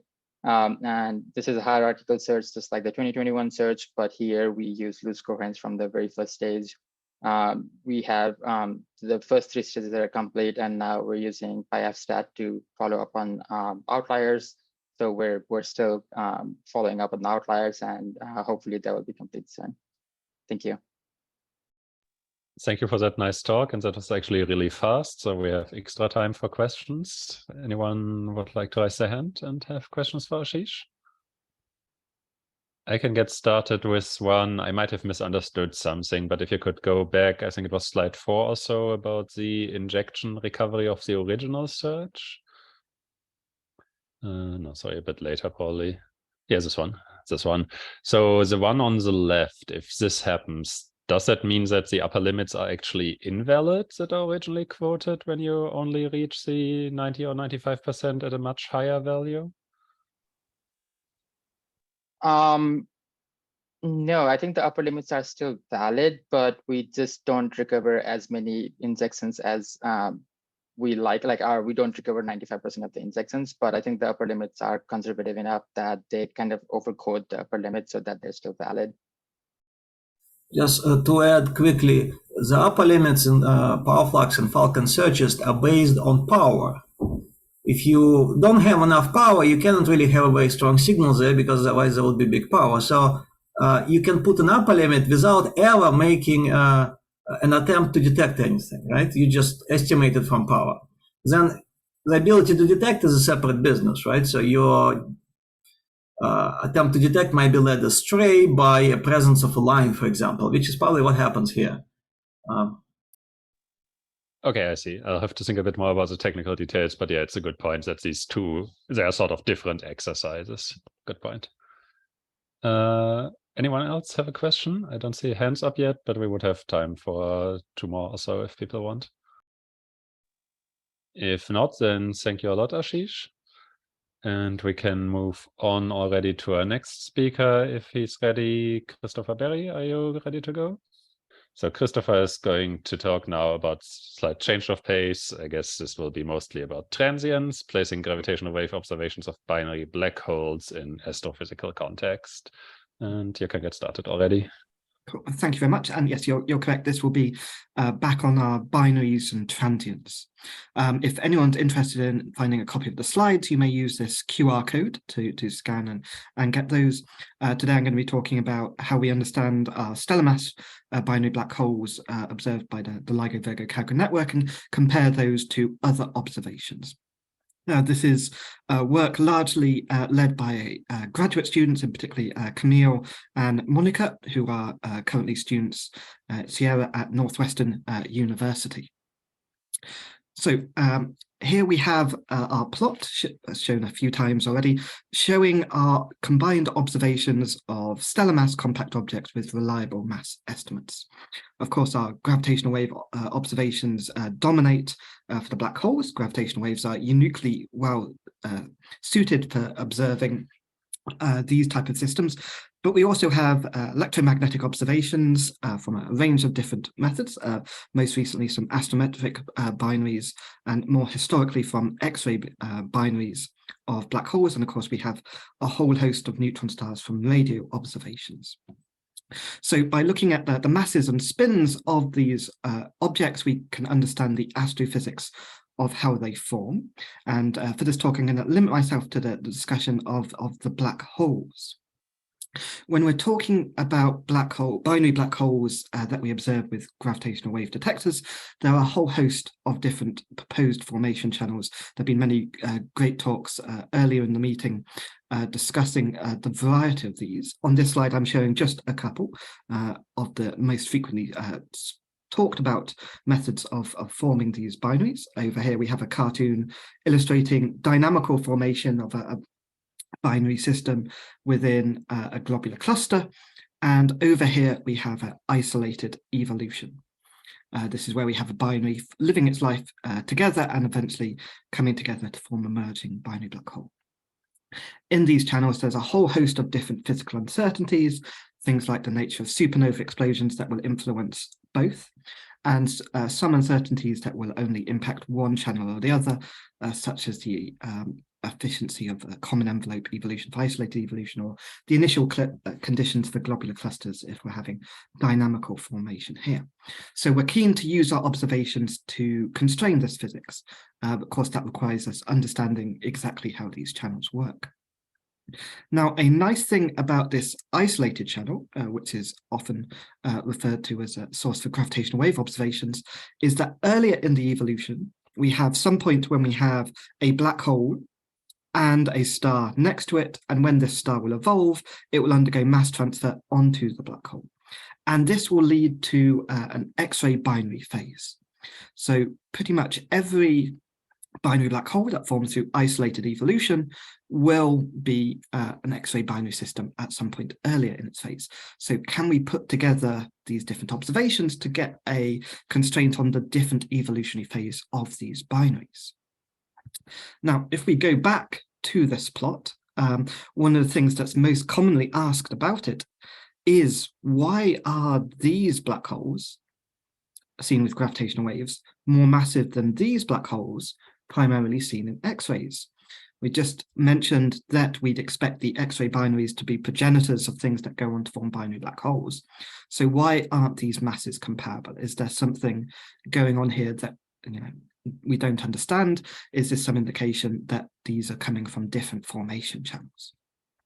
Now, there are a few different pieces of physics that can go into explaining this, but the first that we have to appreciate is that this population here is the observed sample of compact objects, which is not the same as the underlying astrophysical distribution because we have a host of selection effects. Now, in the case of gravitational waves, we can characterize these selection effects very well. Here I'm showing a plot from the GWTC3 paper showing our sensitivity to binaries of different masses with our different search algorithms, and this is our overall result. Basically, the more yellow the point here, the further away we can see the sources, and therefore the more you'd expect to see of these sources, because we can see more of the universe, we can collect more of a sample of them. So overall, there's a general trend that we're more sensitive to more massive things, up to some point where the low frequency sensitivity cuts in. So we can correct for these selection effects. We can understand what fraction of the population we'd expect to observe at different masses. And this is indeed what we do in our population analyses.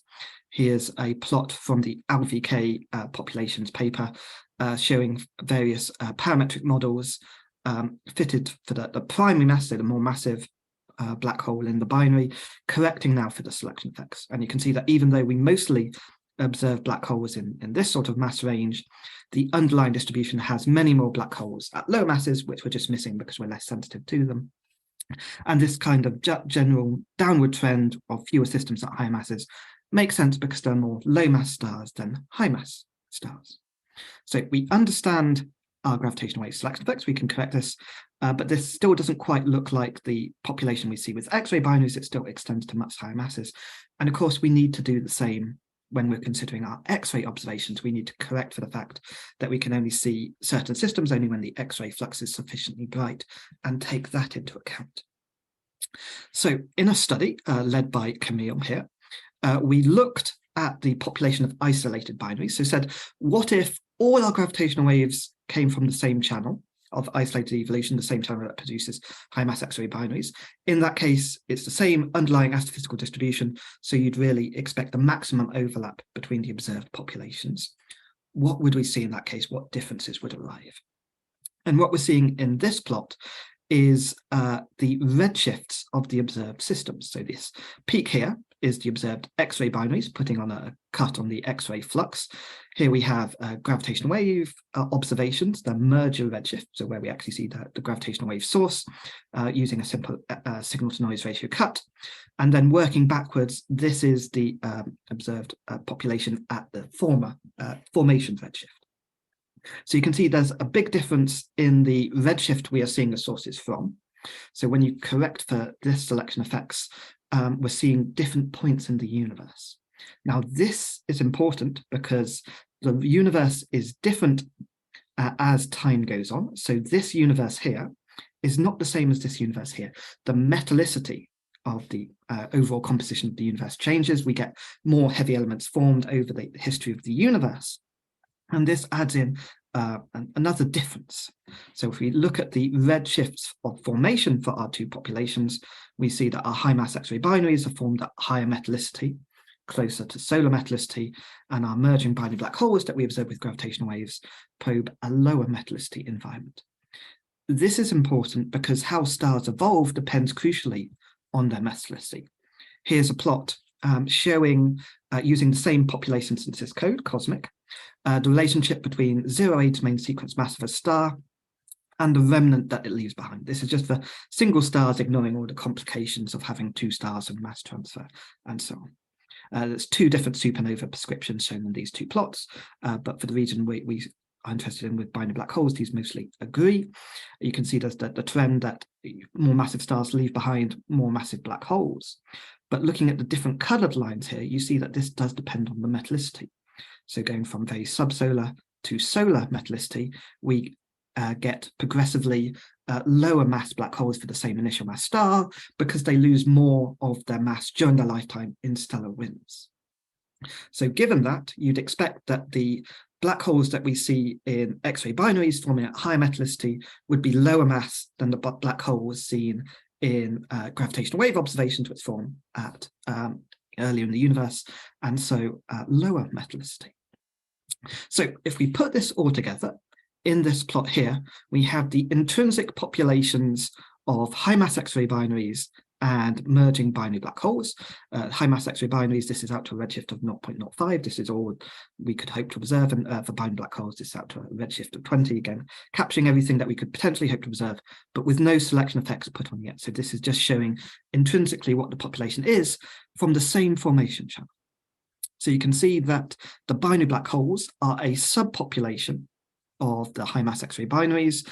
They are preferentially the things at higher masses, and because of this difference in the typical metallicity of them, they are, again, higher mass black holes that we have here. When we then add detection weighting, so accounting for the observational selection effects of which systems are more observable than others, this pushes the distribution of black holes up to higher masses again. And so we see there's not much overlap once you correct for all these factors between the high mass X-ray binary black holes and the binary black hole gravitational wave observed binary black holes. So the fact they do look like different regions of masses in the stellar graveyard plot is exactly what you'd expect, even if they do come from the same channel, because of these observational and evolutionary selection effects. So we kind of understand what's going on with masses. We expect them to be different. What about spins, the other thing we can hope to measure about our black holes? Pardon, you have about 5 minutes. Perfect, thank you, David. So here's a plot by a paper from Maya Fishbach and Vicky Kalogera, where they compared the spin distributions for the different observations. So here we have the cumulative distribution inferred for our gravitational wave binary black hole population. This is correcting for selection effects. This is, yes, physical distribution. And here we have two plots for the X-ray binary populations.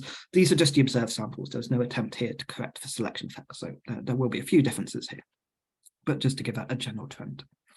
Low mass X-ray binaries have a long-lived companion, so they can be accreting for a long time. So maybe they can be spun up from accretion. So we shouldn't pay too much attention to this spin being higher than this spin, as that could potentially be explained from accretion. However, high mass X-ray binaries, potential progenitors of binary black holes, have high mass stars, short accretion lifetimes. We don't expect their spins to have changed much from their birth spin. So you really would naively expect these spins to be the same as these spins, give or take a few factors for selection effects of the X-ray systems. But you can see in high mass X-ray binaries, they are much higher. Now, we're not exactly sure where these spins come from, but one proposed method is that if you have a star going through K-say mass transfer, so mass transfer when it's on the main sequence, the orbital parameters that you have in order to set this up and the subsequent evolution could potentially lead to the remnant having a large spin at the end of its evolution. There's a nice paper by Chin et al. Looking at this. So we asked the question in a study led by Monica here, what if we follow the evolution of these black holes and see if there is an evolutionary selection effect, because we know not all high mass X-ray binaries will go on to form binary black holes, that could potentially explain the differences in what we see. So using a combination of the cosmic population synthesis code and some detailed stellar evolution models run with MESA, we looked at the systems that undergo this K-say mass transfer. And what we found is that the fraction of systems that undergo K-say mass transfer and then become merging binary black holes is small, and vice versa. The fraction of binary black holes that form from systems that underwent K-say mass transfer is small. So in this plot here, we show one subsection from our grid of simulations. This is for 40 solar mass donors. These are the conditions at the formation of one black hole and one star next to it. You can see this pink region here is the systems that will undergo K-say mass transfer. These, if you follow the hypothesis that these could end up with high spins, would be high mass X-ray binaries where you would see large spins, and these dotted contours show the systems that go on to form binary black holes. You can see most of the binary black holes in a different region of parameter space. Here there's a small region of overlap. This is just for a grid, so this is not for a population. But it does support the hypothesis that there may be different evolutionary channels between the systems that will be observable with gravitational waves and systems where you'd see high spin if you're observing an X-ray. So maybe this difference in spins is because of the different evolutionary channels. Okay, so we have a good idea what's going on with masses and why those are different between observations. We maybe have an idea for why there might be differences in spins. Of course, we don't know exactly where spin comes from, so we're not sure if that is an answer, but it is a plausible hypothesis. Okay, so what I want to sum up by saying is that whenever you're looking at these observations of compact objects, you need to take into account observational selection effects, how sensitive you are to the different systems, and also the evolutionary selection effects, that when you're looking in different ways, you're not maybe seeing exactly the same systems, but some subpopulation of them. Okay. In our studies looking at gravitational waves and X-ray binaries that go on to form binary black holes or high mass X-ray binaries, we find that there are indeed differences because of these evolutionary changes, which is really great for understanding the evolution of these systems, because we're selecting out different pathways. So putting those together should hopefully give us a more complete picture of how binaries evolve and black holes form than looking at any one individually, although with the complication that we need to remember they are not the same. Hopefully, when we get good models for how these things evolve, we're able to piece the different pieces together to get a coherent picture of how binary evolution works. And by combining, multi-messenger, so X-ray, gravitational waves, other probes of these compact objects, we get a much more complete insight than anyone alone. So it's great doing this. So yes, that's my talk. Thank you very much. If you do want the slides again, here's the QR code. Thanks a lot, Christopher. Very nice talk. And we're still well ahead of schedule, so we have time for questions. Please raise your hand. And while people raise their hand, I have a first non-scientific question. Do you sell plushies of these cute black holes there? So these, if you want them, there's this person on Etsy who makes a number of different science-themed stuffed toys. So if you're looking for gift ideas, take a look at those. I don't get any royalties, I should say. Okay, cool. First question from Bence. Okay, I guess he lowered his hand again. Feel free to speak up. Oh, sorry. I turned on my video, but not my mic. Sorry. Yeah, really nice talk, Christopher. I was wondering, so like, obviously, as we gather more data with LIGO and Virgo, we will have more and more binary black hole detections there.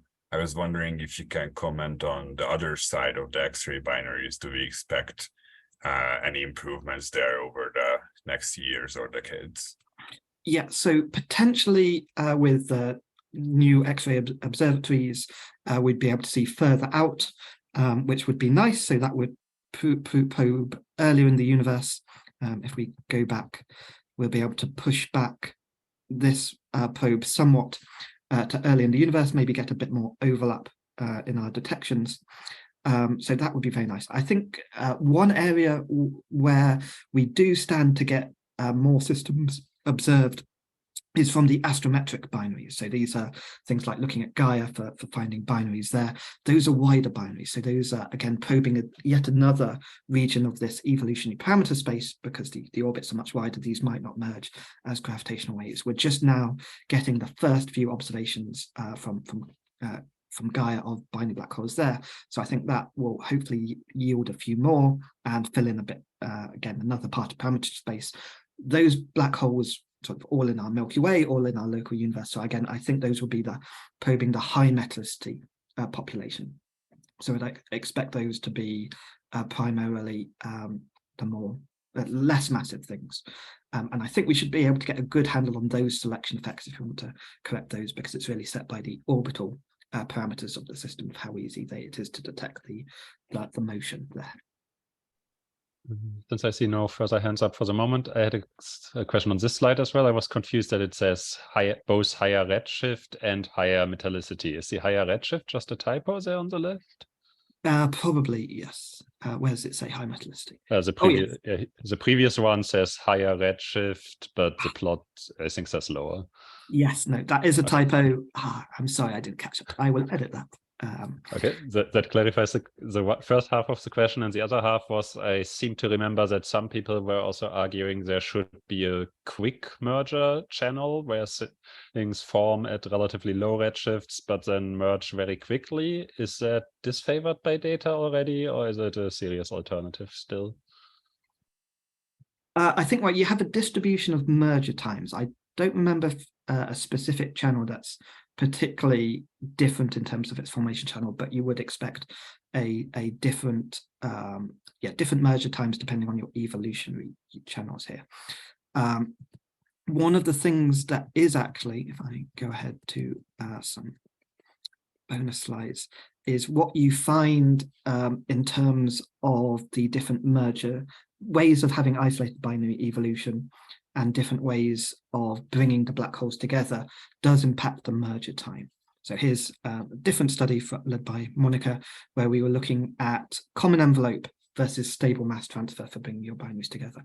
Common envelope brings your black holes closer together, so generally has shorter merger times, and stable mass transfer is less efficient there. So you start off wider separation, so that has a longer delay time between forming two black holes and merging together to form a gravitational wave event. Historically, we've been using population synthesis codes like COSMIC based on BSE, binary stellar evolution, from Hurley, Pulse, and Tout for this. And this is the parameter space showing here's common envelope, mergers, and here's stable mass transfer. And so for binary black holes, you expect common envelope to dominate this. We did some detailed simulations with MESA that more accurately tracks the stellar structure of this, and what we found is that common envelope is rarer and stable mass transfer is much more common when you take into account the more detailed structure of the star. So this would bias you towards longer delay times, in fact. Not sure if that was the type of distinction you were thinking of, but that is certainly a factor that we are shifting towards, favoring longer delay times. For binary black holes formed from isolated evolution, of course, it will be different if you're considering dynamically formed binaries or binaries in AGN disks. Okay, thank you. That's very interesting. So last call for questions to Christopher. If there's nothing, then thank you again, and we can move on to our next speaker, who is Francesco Iacovelli, talking about forecasting the detection capabilities of third-generation gravitational wave detectors using GW-FAST. So now we're taking a look to the future. Yes. You can share your screen. Okay. Hi, everyone. I'm Francesco, a PhD student at the University of Geneva. And first of all, I would like to thank the organizers for giving me the opportunity to present some recent results for the prospects of observing compact binary coalescences with the third generation of ground-based gravitational wave detectors using a public code that we developed in Geneva that's called GW-FAST. So I will start with a very brief introduction of the current status of observations at the second generation detectors, that is LIGO, Virgo, and KAGRA. Then I will introduce briefly what third generation detectors are, and go on with introducing one of the key challenges, in a sense, that is the number of detection when trying to perform forecasts for parameter estimation, that is how well third generation detectors will reconstruct parameters of the observed compact binary coalescences, and then present the results of our analysis. So you've seen this plot already a couple of times, also in the previous talk, so I will just be very quickly on that, just to say that for the moment, during the first 3 observing runs, we observed almost 90 binary coalescence events in gravitational waves, mostly binary black holes, but also some binary neutron stars and neutron star black hole mergers. And already this plot is updated because I checked before the talk, and there should be other 19 already alerts in the O4 run that started in May. But just to say that we are starting to understand the population, at least have some hints on the population of compact binaries that give rise to gravitational waves in the universe. And this is fundamental. Here you have the results from the GWTC3 population paper. This is fundamental for our analysis, since if we want to forecast the capabilities of third generation detectors, we need a benchmark. So we need to know at least approximately the population. We do better for black holes since we observe more, but we also have some hints on the rates for neutron stars, binary neutron stars, and neutron star black hole mergers. Now, this already gives the idea of how amazing are second generation detectors, but since many years, the gravitational wave community has been thinking about the third generation of ground-based gravitational wave detectors that have an unprecedented potential. In particular, the next European gravitational wave observatory, the Einstein telescope, should be in its reference design a triangular shaped detector that is 3 nested interferometers. Actually, on each interferometer should consist of 2 interferometers, one optimized for low frequency observations using a cryogenic instrument and higher suspensions, and another one optimized for high frequencies with more laser power, and it should be built underground. This has been proposed since many years, more than 10, and including the S3 roadmap in 2021. Here you have some links to the science case and another paper that actually updates, in a sense, the science case, also studying different possible designs for the Einstein telescope. I will briefly come back to that in the following. On the other side of the ocean, we have the next proposed the United States detector, that is the Cosmic Explorer, which again in its reference design should consist of 2 L-shaped detectors, so as the 2 LIGOs or Virgo or Kagra, but much bigger, with an arm length of 40 kilometers the first and 20 kilometers the second. And also featuring a tunable design that can be optimized, for example, both for compact binary observations, but also to observe the post-merger phase of neutron stars. And here again, you have some links to recent documents for the Cosmic Explorer. I forgot to say the Einstein telescope should be 10 kilometers long in the reference design. Now, thanks to these bigger facilities and the technological advancement that are planned for these detectors, we are going in 2 directions. In a sense, we are expanding the frequency range. This is, for example, for the Einstein telescope, thanks to the cryogenics and to the underground infrastructure, we are pushing towards lower frequencies of order hertz, the sensitivity. And we are also, in the bucket of the sensitivity, improving by 1 order of magnitude as compared to current detectors. This is what you can see in the plot on the left with the noise, amplitude, spectral densities. So the lower, the better. What does this translate into? It means, for example, if we look at the horizon redshift, that is the maximum redshift out to which we can detect a binary coalescence optimally placed in the sky and optimally oriented, well, we could observe binary black holes with the Einstein telescope and the Cosmic Explorer out to redshift of 100, where potentially we do not even expect black holes to be there, or binary neutron stars out to redshift of 10. And also, thanks to the enlarged frequency band, we can observe much farther potential events of subsolar mergers or intermediate mass black holes. And we're in a very crucial moment, since assessing the capabilities of these detectors is fundamental in order to take informed decisions, since we are in decision stage.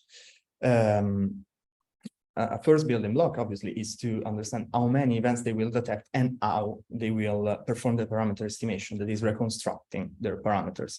And a key challenge that emerged when performing this kind of studies and emerged in recent years, since we know sort of the rates of compact binary coalescences, is that ET and cosmic and CE will observe so many events, up to 10 to the 4, 10 to the 5 events per year, as compared to the order 100 events per year that we expect current detectors, that using standard parameter estimation codes such as BLB that can take hours to days to perform the parameter estimation for a single event, it's impractical, especially if we want to change, for example, the PSD, or change the design, change the location, whatever. We have to redo the analysis, and 10 to the 5 days is quite a lot.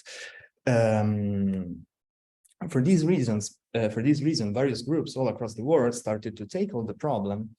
And by now, there's 3 public codes that can perform such an analysis using the Fisher matrix formalism, that is a Gaussian approximation to the likelihood, which works in the limit of ISNR.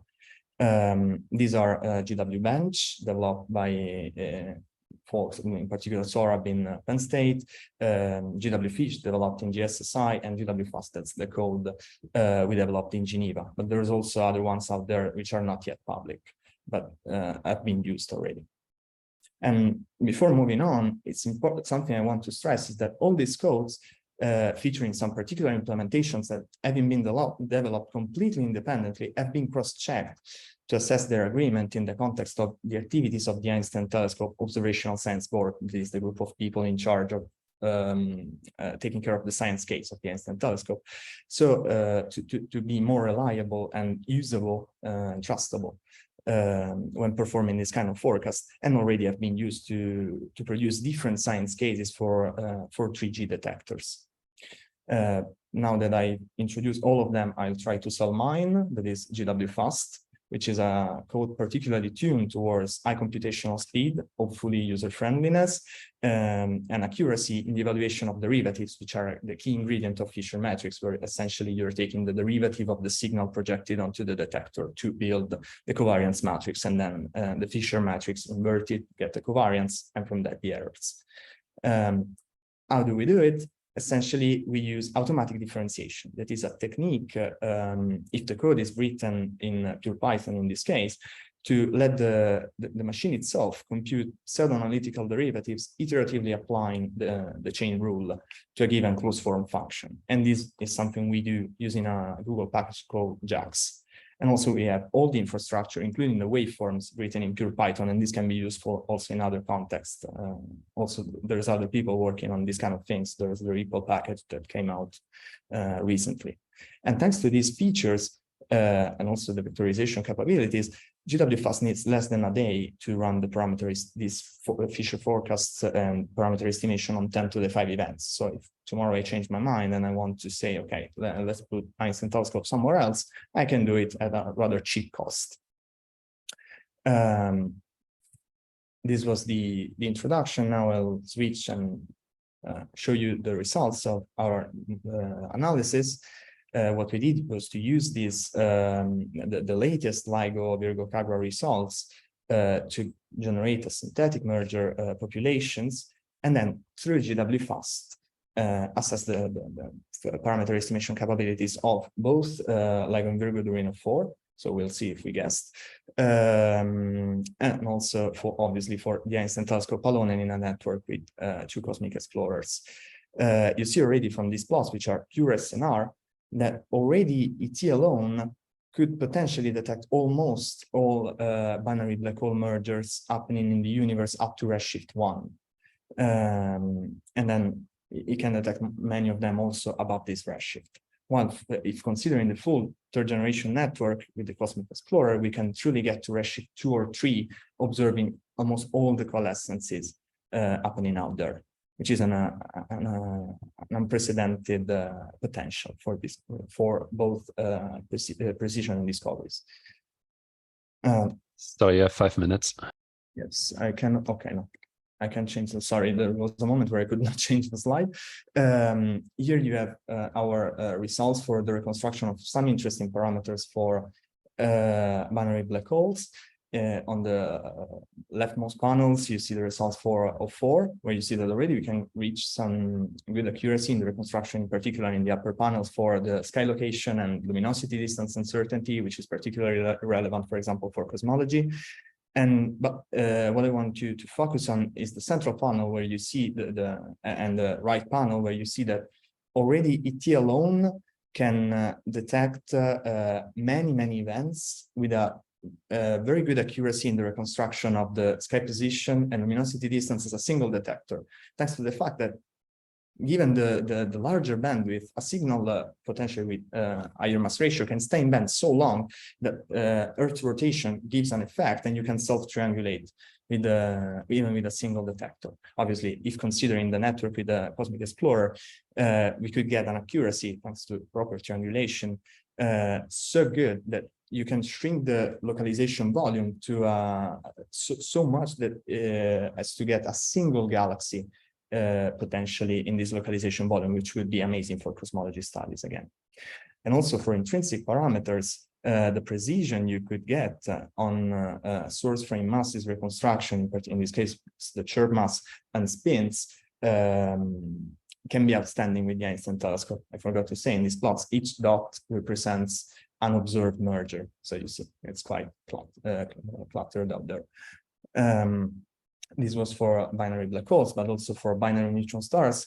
Again, ET as a single detector, which is the left panel, so can detect many events and can localize them with an accuracy good enough to allow for an electromagnetic follow-up.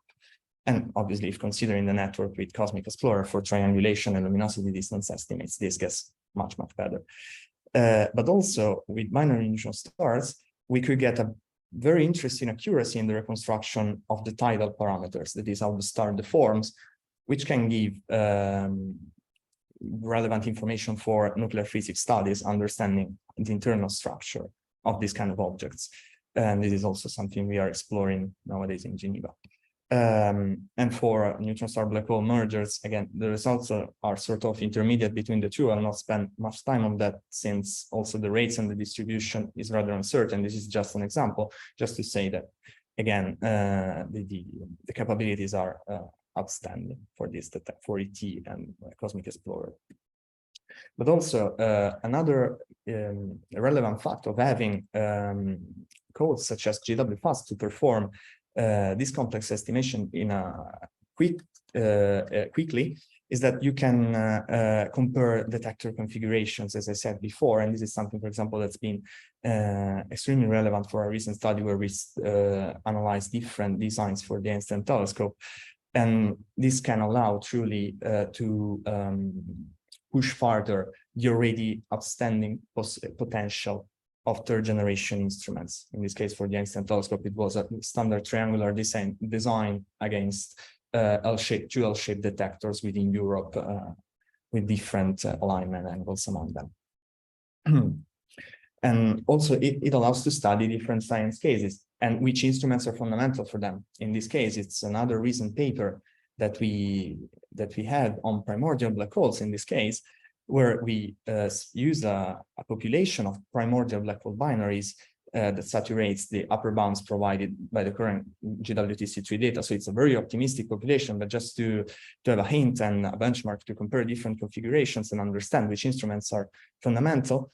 And you see that, for example, not having the low frequency instrument with the cryogenics would potentially hamper the possibility of observing very distant mergers above redshift 30, where primordial black holes are expected to dominate the mergers.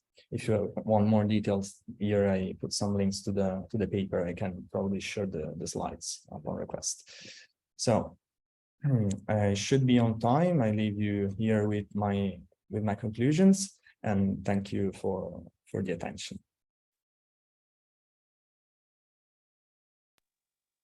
Thanks a lot. Those are certainly some very exciting prospects. So please raise your hand for questions for Francesco. And I have once again another hopefully quick one while we wait for other people. So your title is not necessarily focused on binaries. So can your code do any other source predictions as well, like supernova or continuous wave sources? For the moment, we only have the fundamental point is having a waveform in this case. So for supernova, if we have a waveform that's differentiable and a template, then yeah, we can do it. So if you give me a template for supernovae, then for sure we can do it. For sure we can compute SNRs. But the parameter reconstruction is a bit trickier, I'd say. We are also looking now into stochastic backgrounds, but this is something different. Not focused on compact binaries, but yeah, it would be amazing to extend also to other kind of sources.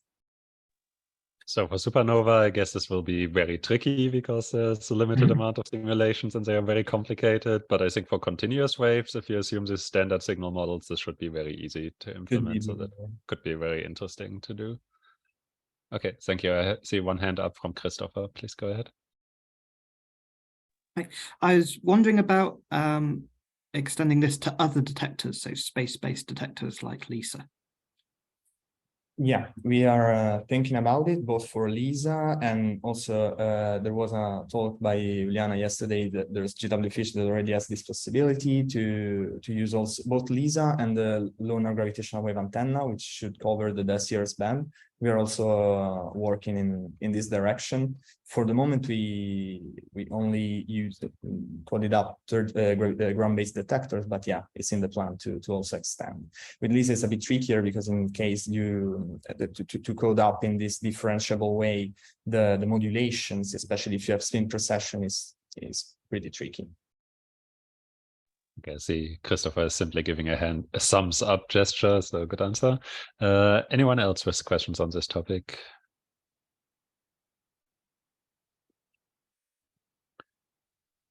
If there's no further questions, then thank you again, Francesco.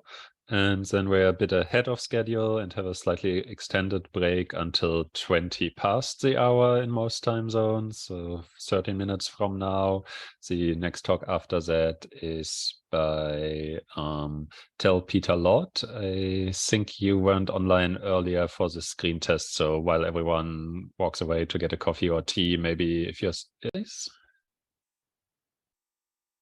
Okay, perfect. So we have two more talks in this last part of the session, and we're starting with Peter Lott talking about the detectability of gravitational waves from binary black hole hyperbolic encounters.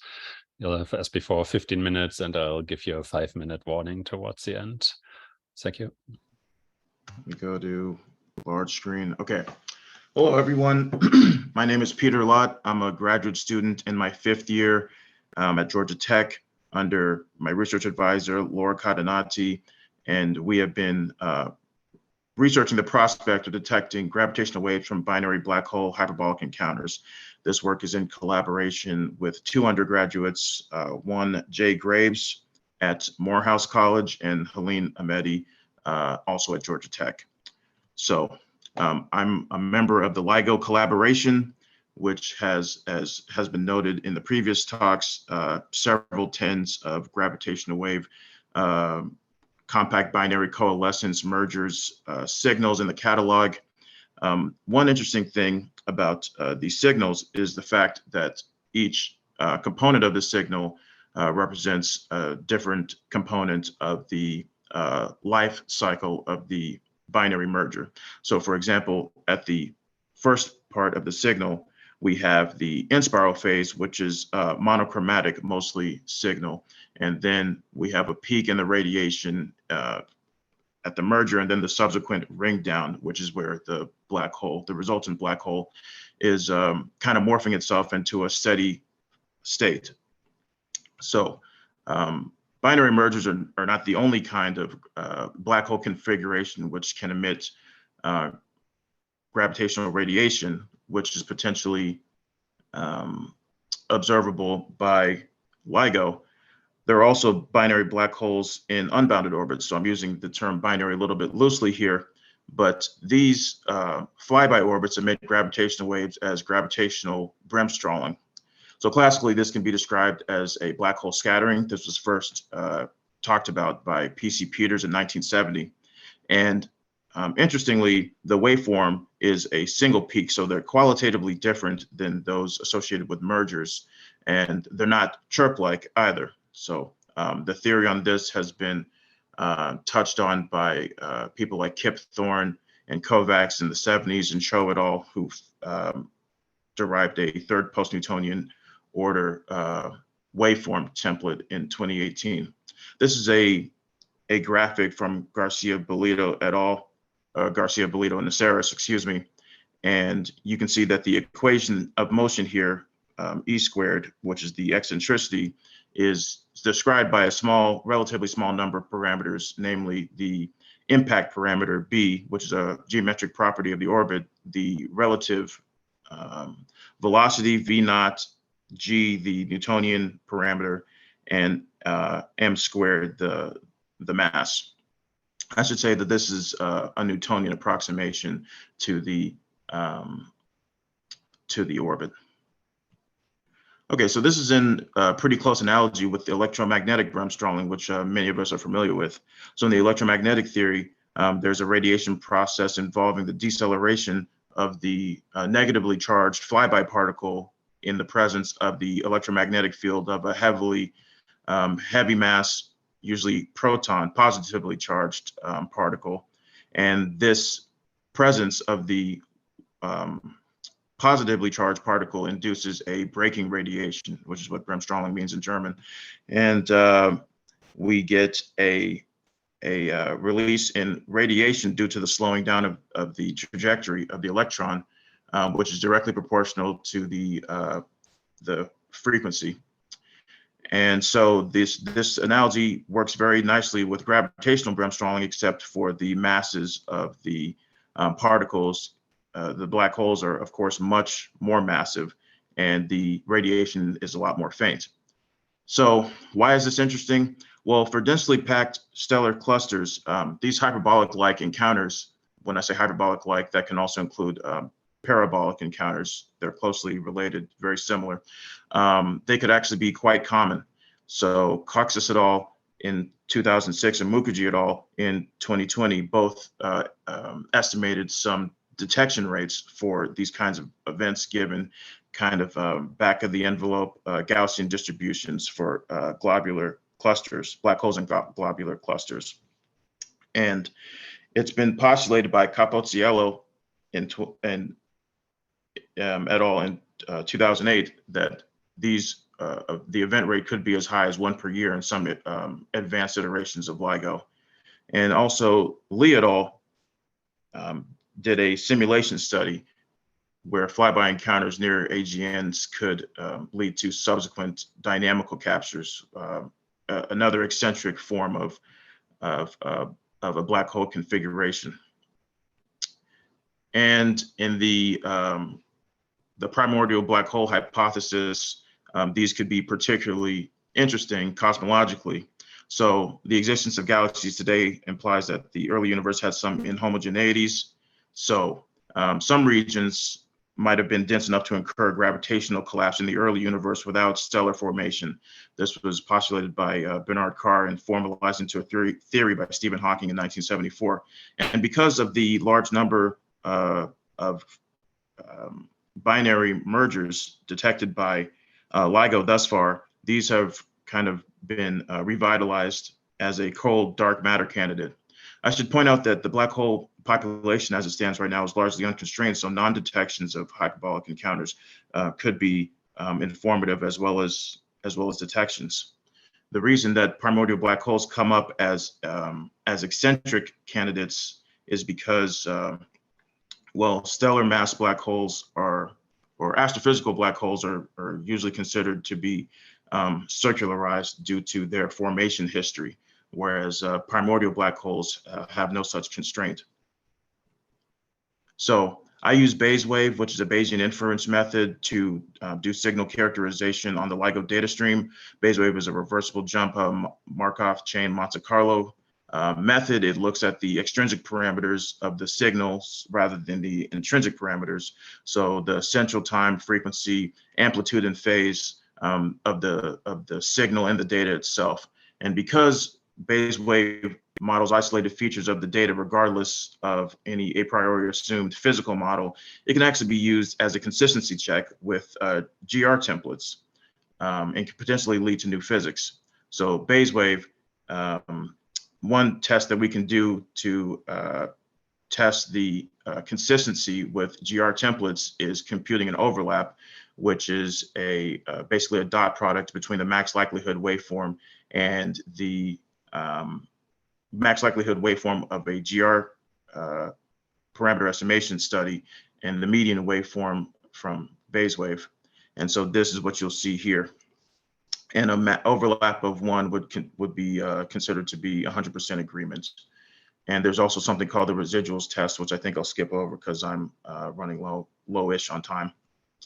So Bayes-wave uses wavelet decomposition, primarily Morlet-Gaber wavelets, which are morphologically similar to the merger profile that we're all accustomed to, and also chirplets, which you see pictured on the right, which have a linear frequency evolution term. But as you'll see, a waveform from hyperbolic encounters is qualitatively different, single peak, like I said. This is a numerical relativity simulation from Young-Bach's paper on dynamical captures in 2017.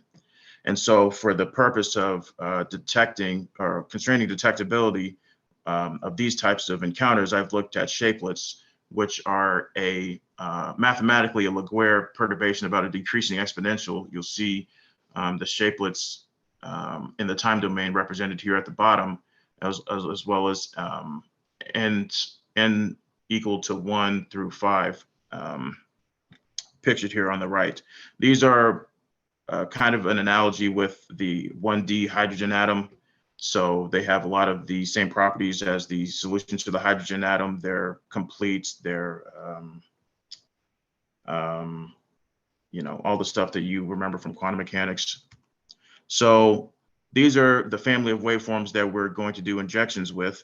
And we are looking at the quadrupolar mode, so no spins. But you'll see here that these actually exhibit the memory effect.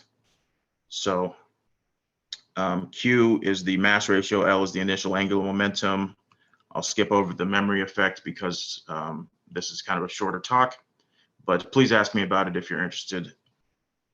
And we have a sky map here, which is only partially filled in, but we're eventually going to have 20 or so sky locations injected. And so the goals for this injection study are to perform all sky injections for the 15 waveforms and measure the faithfulness of the reconstruction based on the SNR and the number of iterations as well. I know that I have about I'm about 10 minutes in, David, by the way. Yeah, 5 minutes left. Thank you. Yeah, thanks. So, so we can scale the waveforms by distance in order to constrain the detection volume for binary black hole hyperbolic encounters and forecast into O4, which is the current observing run, O5, the next observing run, and even future detectors, Cosmic Explorer.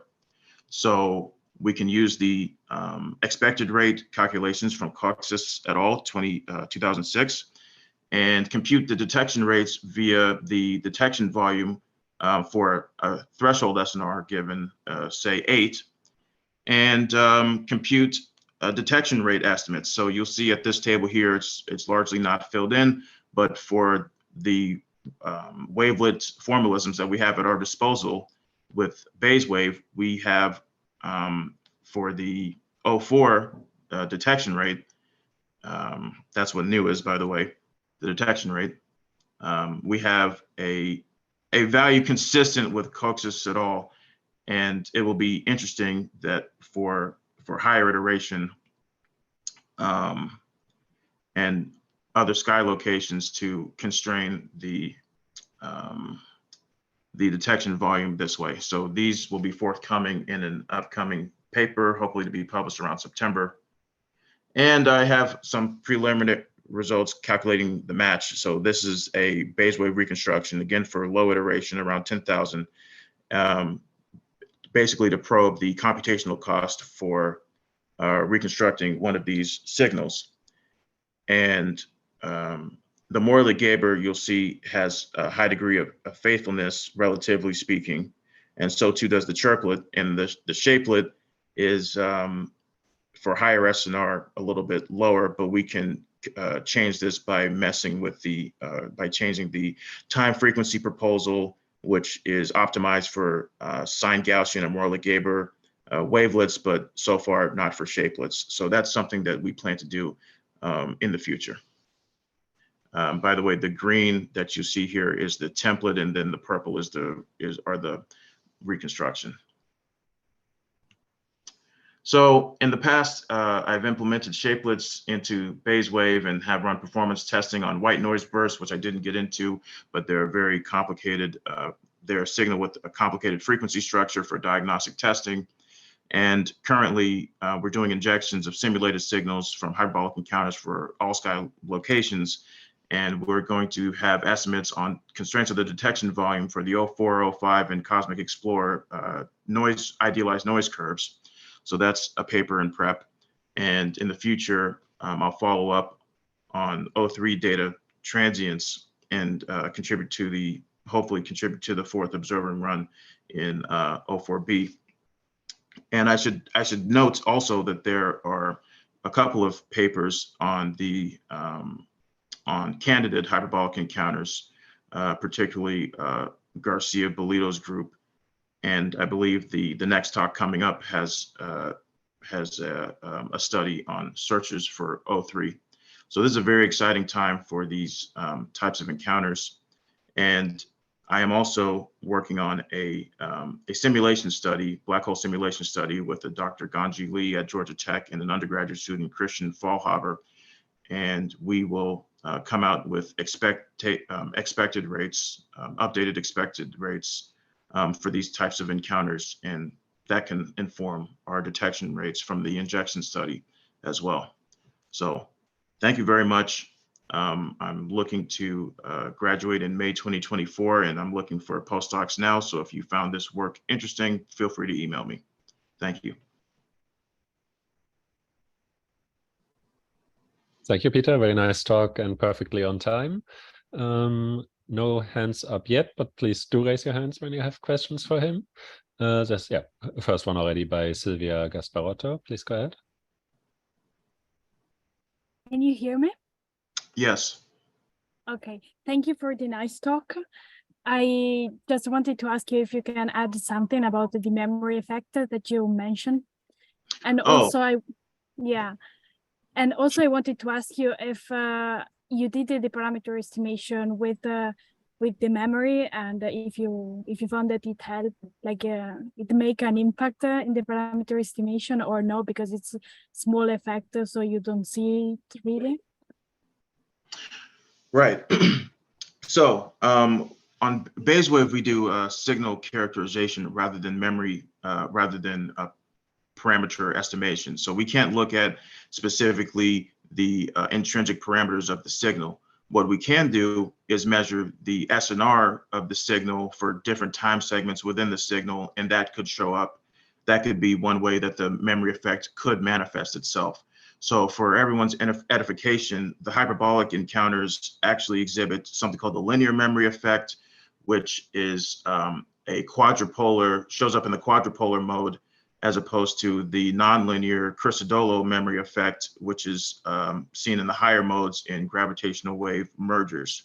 So I think that since this type of memory is in general louder, and yet the sources themselves could be less commonly seen and quieter, this is a very interesting prospect for, another test of GR. So, yeah. So maybe I can go ahead. Because I realized that they didn't explain me well. So in particular, this since this signal is a burst, so very short in time, whereas this memory effect should be longer. So right. So maybe like if you do the analysis with a longer interval, okay, if the memory stays there, maybe it impacts. Maybe you can recover better the parameters if you take the interval longer, because even if you don't see the burst, then there is a residual effect between before and after. Like I was wondering if you explored a bit if the SNR, for example, of the signal changes if you take a different duration of the interval because of this memory effect, or if you didn't look at it. We haven't looked at it yet, but I find it very fascinating, and if you're available, we should talk offline about this. I think that one major way of going about this could be stacking, signal stacking, at least on the BaseWave side, because BaseWave really takes Bayes factors. That's the main statistic that it calculates. And so having statistics for the SNR as it pertains to the memory effect could be a very interesting study, but we're kind of in the beginning steps of looking into that now. Okay. Yeah, maybe we can talk offshot later. Thank you. Yes. Thank you for the question. Thank you. If there are no further hands up, I had another quick question as well. Early on, you mentioned something of a optimistic maybe rate of 1 event per cluster, or was it 1 per the global observable volume? This would be the global observable volume. Okay, thanks. Yes, and this is from 2008, so very early in terms of gravitational wave detection. I mean, so. Okay, any further questions? If not, we're perfectly on time to move on to the next talk. So thank you again, Peter. And then our final talk in the session will be by Sophie Bini. So Sophie will be talking about now, as already mentioned, something very closely related, an actual search for these hyperbolic encounters of compact objects in the third LIGO-VirgoKAGRA observing run. Okay, so first of all, thank you to all you that stay until the last talk of the session. My name is Sophie Bini and I'm a PhD student at University of Trento. This spring I visited the University of Zurich, and with some colleagues there we work on this project regarding a search for hyperbolic encounter in the latest public LIGO-VirgoKAGRA. So the outline of the presentation should be this one. So first, I wanted to introduce hyperbolic encounters, but I will really go very fast because Peter did a very clear presentation about this. And then I'll instead focus more on maybe on the search algorithm that we use and our preliminary results. So, okay, we already see that hyperbolic encounters are like scattering events between a compact object, and they're very interesting for several reasons. And especially if the mass of the object is a stellar mass, they're expected to emit the gravitational signal in the frequency of current ground-based detectors. The waveform are mainly characterized by the mass component of the object, the impact parameters, the distance they emit, and the eccentricity. And for the rest of the presentation, the result will be mainly based on a 3 PN accurate approximation that has been developed recently. And here, this slide, I want to show you one example of these of the trajectories of an hyperbolic encounter and the gravitational wave strain that is associated. So we can see a comparison also between the Newtonian in black and 3.5 PN in red. And so we can see that the signal is a very gravitational wave strain. It's a very simple signal, very short duration, and with a broad frequency range. Another properties of the waveform, which is very important to be considered if you want to search for the signal, is in the ground with the ground-based detector data, is the peak frequency peak, because we can see that the lower the total mass and the lower the input parameters, the higher the frequency. So for a neutron star type object, we can go to like high frequency 200, 300 Hertz, while instead very high masses, where the signal should be also more strong, unfortunately the frequency goes very low, also lower than 20 Hertz. That is, so the signal goes a little bit outside the detector band of our detector, and if not outside, let's see where the PSD is worse. And this will be very important then when I'll show you the results on our detection rate. So, so I was very fast in this part, but as I mentioned, it was already presented. And let me highlight here which are the main goal of our study. First of all, is to present a search for hyperbolic encounter in O3 data, and something that was not done, and there is only some work by Garcia Bellido and al. Based on 10 days on O2 data, but we thought it was a nice idea to do on all O3b data. And then we want to present some properties of the simulation, based on the simulation. So for this project, we use the coherent wave burst. Coherent wave burst is a weakly model algorithm, so it does not assume a waveform model, but basically it looks for excess of power that is coherent in the detector of networks. This algorithm is widely used in LIGO-VirgoKAGRA collaboration for gravitational wave bar searches, but also for waveform consistency test and compact object searches. And here you can find the code and some documentation. Basically, I mean, the pipeline is a little bit complicated, but basically the main idea is that we take in input the detector strain. We go in time frequency representation through wavelet transform. We weighten the maps and we select the most energetic pixel. As you can see here in the plot on the right, there is a sketch of the procedure. Then we perform a likelihood analysis to find the location in the sky that maximize our likelihood.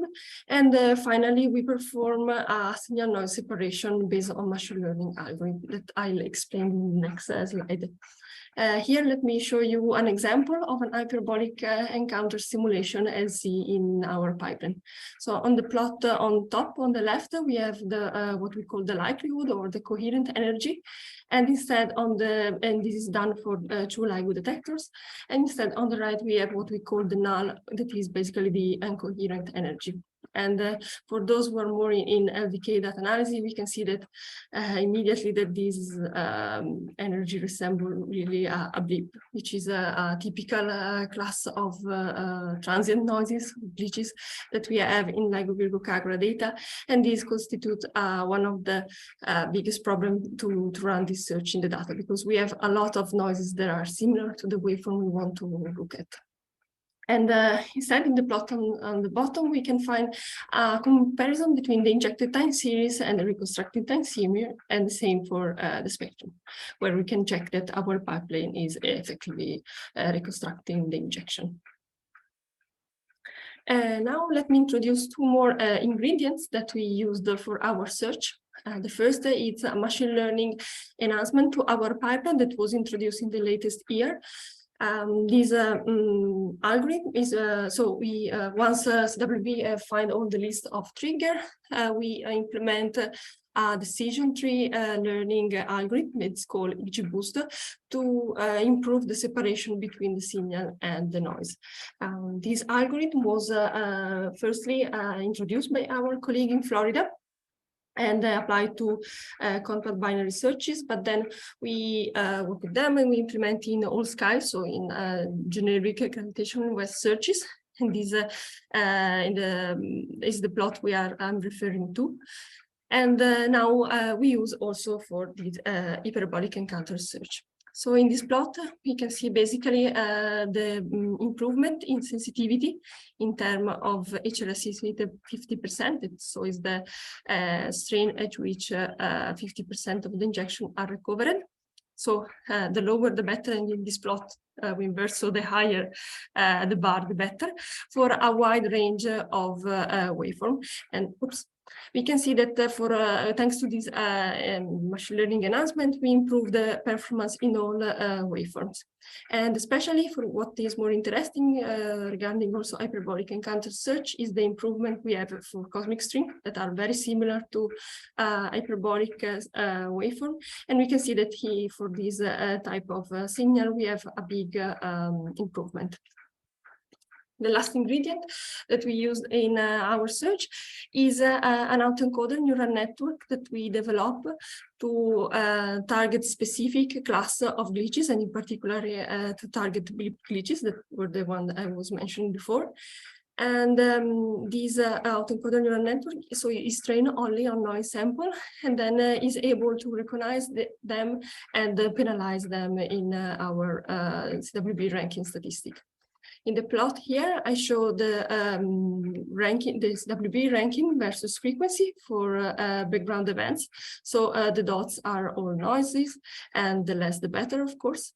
And we can see that thanks to the autoencoder, the low frequency region is much cleaner. And this all then reflects in an improvement in sensitivity. So these were all the ingredients for our search, and we call this search model informed. So usually CWB is used for unmodeled search, but and we don't assume any waveform model. But for this work, let's say we give a flavor to the search, tuning the latest step. So the XGBoost training, the XGBoost final signal and noise separation, including in the training data set some hyperbolic simulation. So for this modeling format search, we use the O3B data. So in total, we cover 95 days. We look for gravitational wave signal associated with hyperbolic encounter in this frequency range. So from 16 to 1280 Hertz. And we accumulate more or less 300 years. And this is done computing time shift with the data of one detector with respect to the others.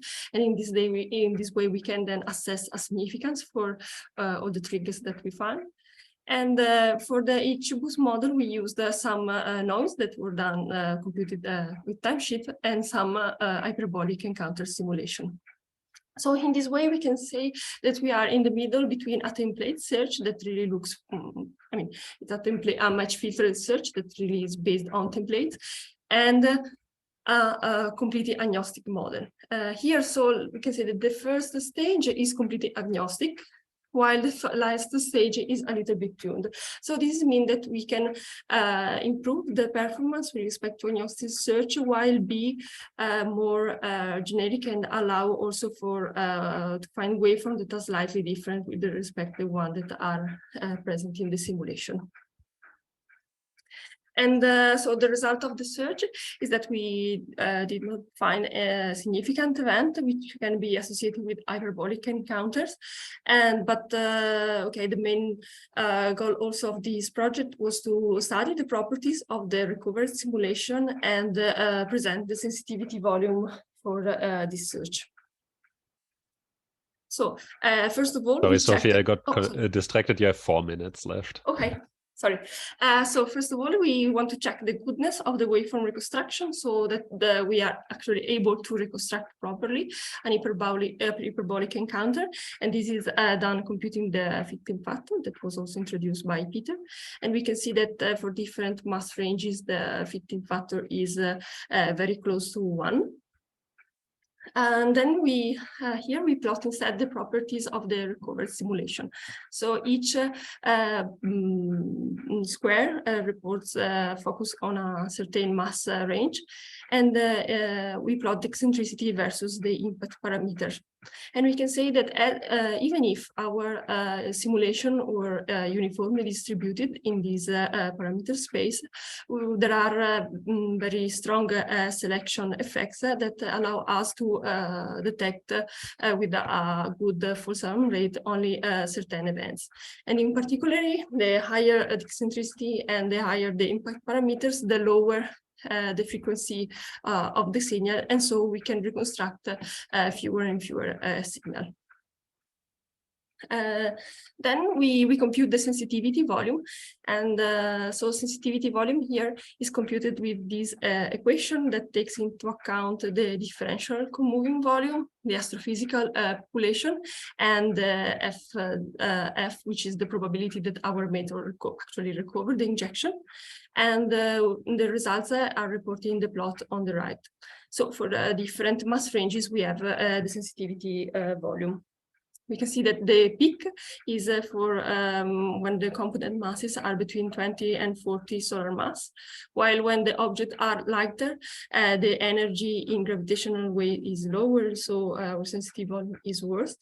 And instead, when the mass are very higher, the frequency gets really low, and so our sensitivity volume decreases. To conclude, after we compute this sensitivity volume, we want to compare with literature because there are several studies that compute rates and for these sources. In particular, as we were mentioning also before, there were some studies 10 years ago that were very optimistic and they were predicting something like 10 events per run. And this, okay, we can for sure run out this model, but more recent work instead produces rates that are a little bit lower. But the prospect for O4 and O5 are very interesting. So we thought it would be nice to develop a dedicated search.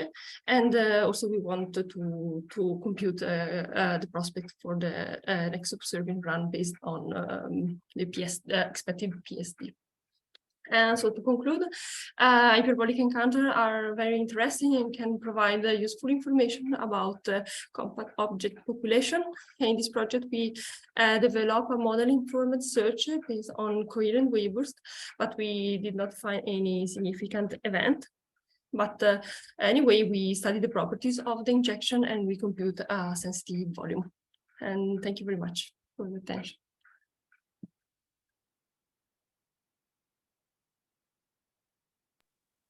Thanks a lot, Sophie. Please raise your hands if you have questions for her. One hand is already going up by Peter. Please go ahead. Hi, Sophie. Thanks a lot for the great talk.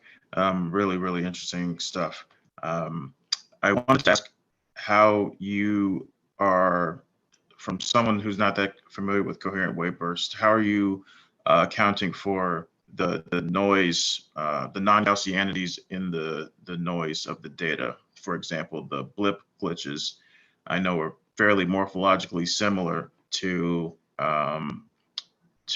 parabolic encounter waveform, at least in the time domain. So is there some sort of glitch subtraction or accounting for glitches in the data with this algorithm? You know, the major problem of these searches are blip glitches, and CWB tried to solve this problem in the ranking statistic. So for each trigger that we find, we compute a ranking statistic that then is compared with the background noise. So first we look for the event in the stream of data, then we compute the background noise, time shifting one detector to each other, and then we compare each event with the background. In this way, we can assess the significance. And so already in this way, building the background, you can study blip glitches. And then we work on this post-processing procedure that I was mentioning before, which are the XGBoost post-processing and the autoencoder neural network that if the signal, for example, the autoencoder, if the signal is very similar to blip glitches, it downranks a little. We can say we downrank the ranking of CWB, and so this is the way we take in account into blips. For sure, it will be very difficult to, if we have a candidate in O4 or in O5 to validate the event. This for sure will be very difficult. Okay, interesting. I actually have another question if I'm to one more. Yeah, Please go ahead. What made you go with?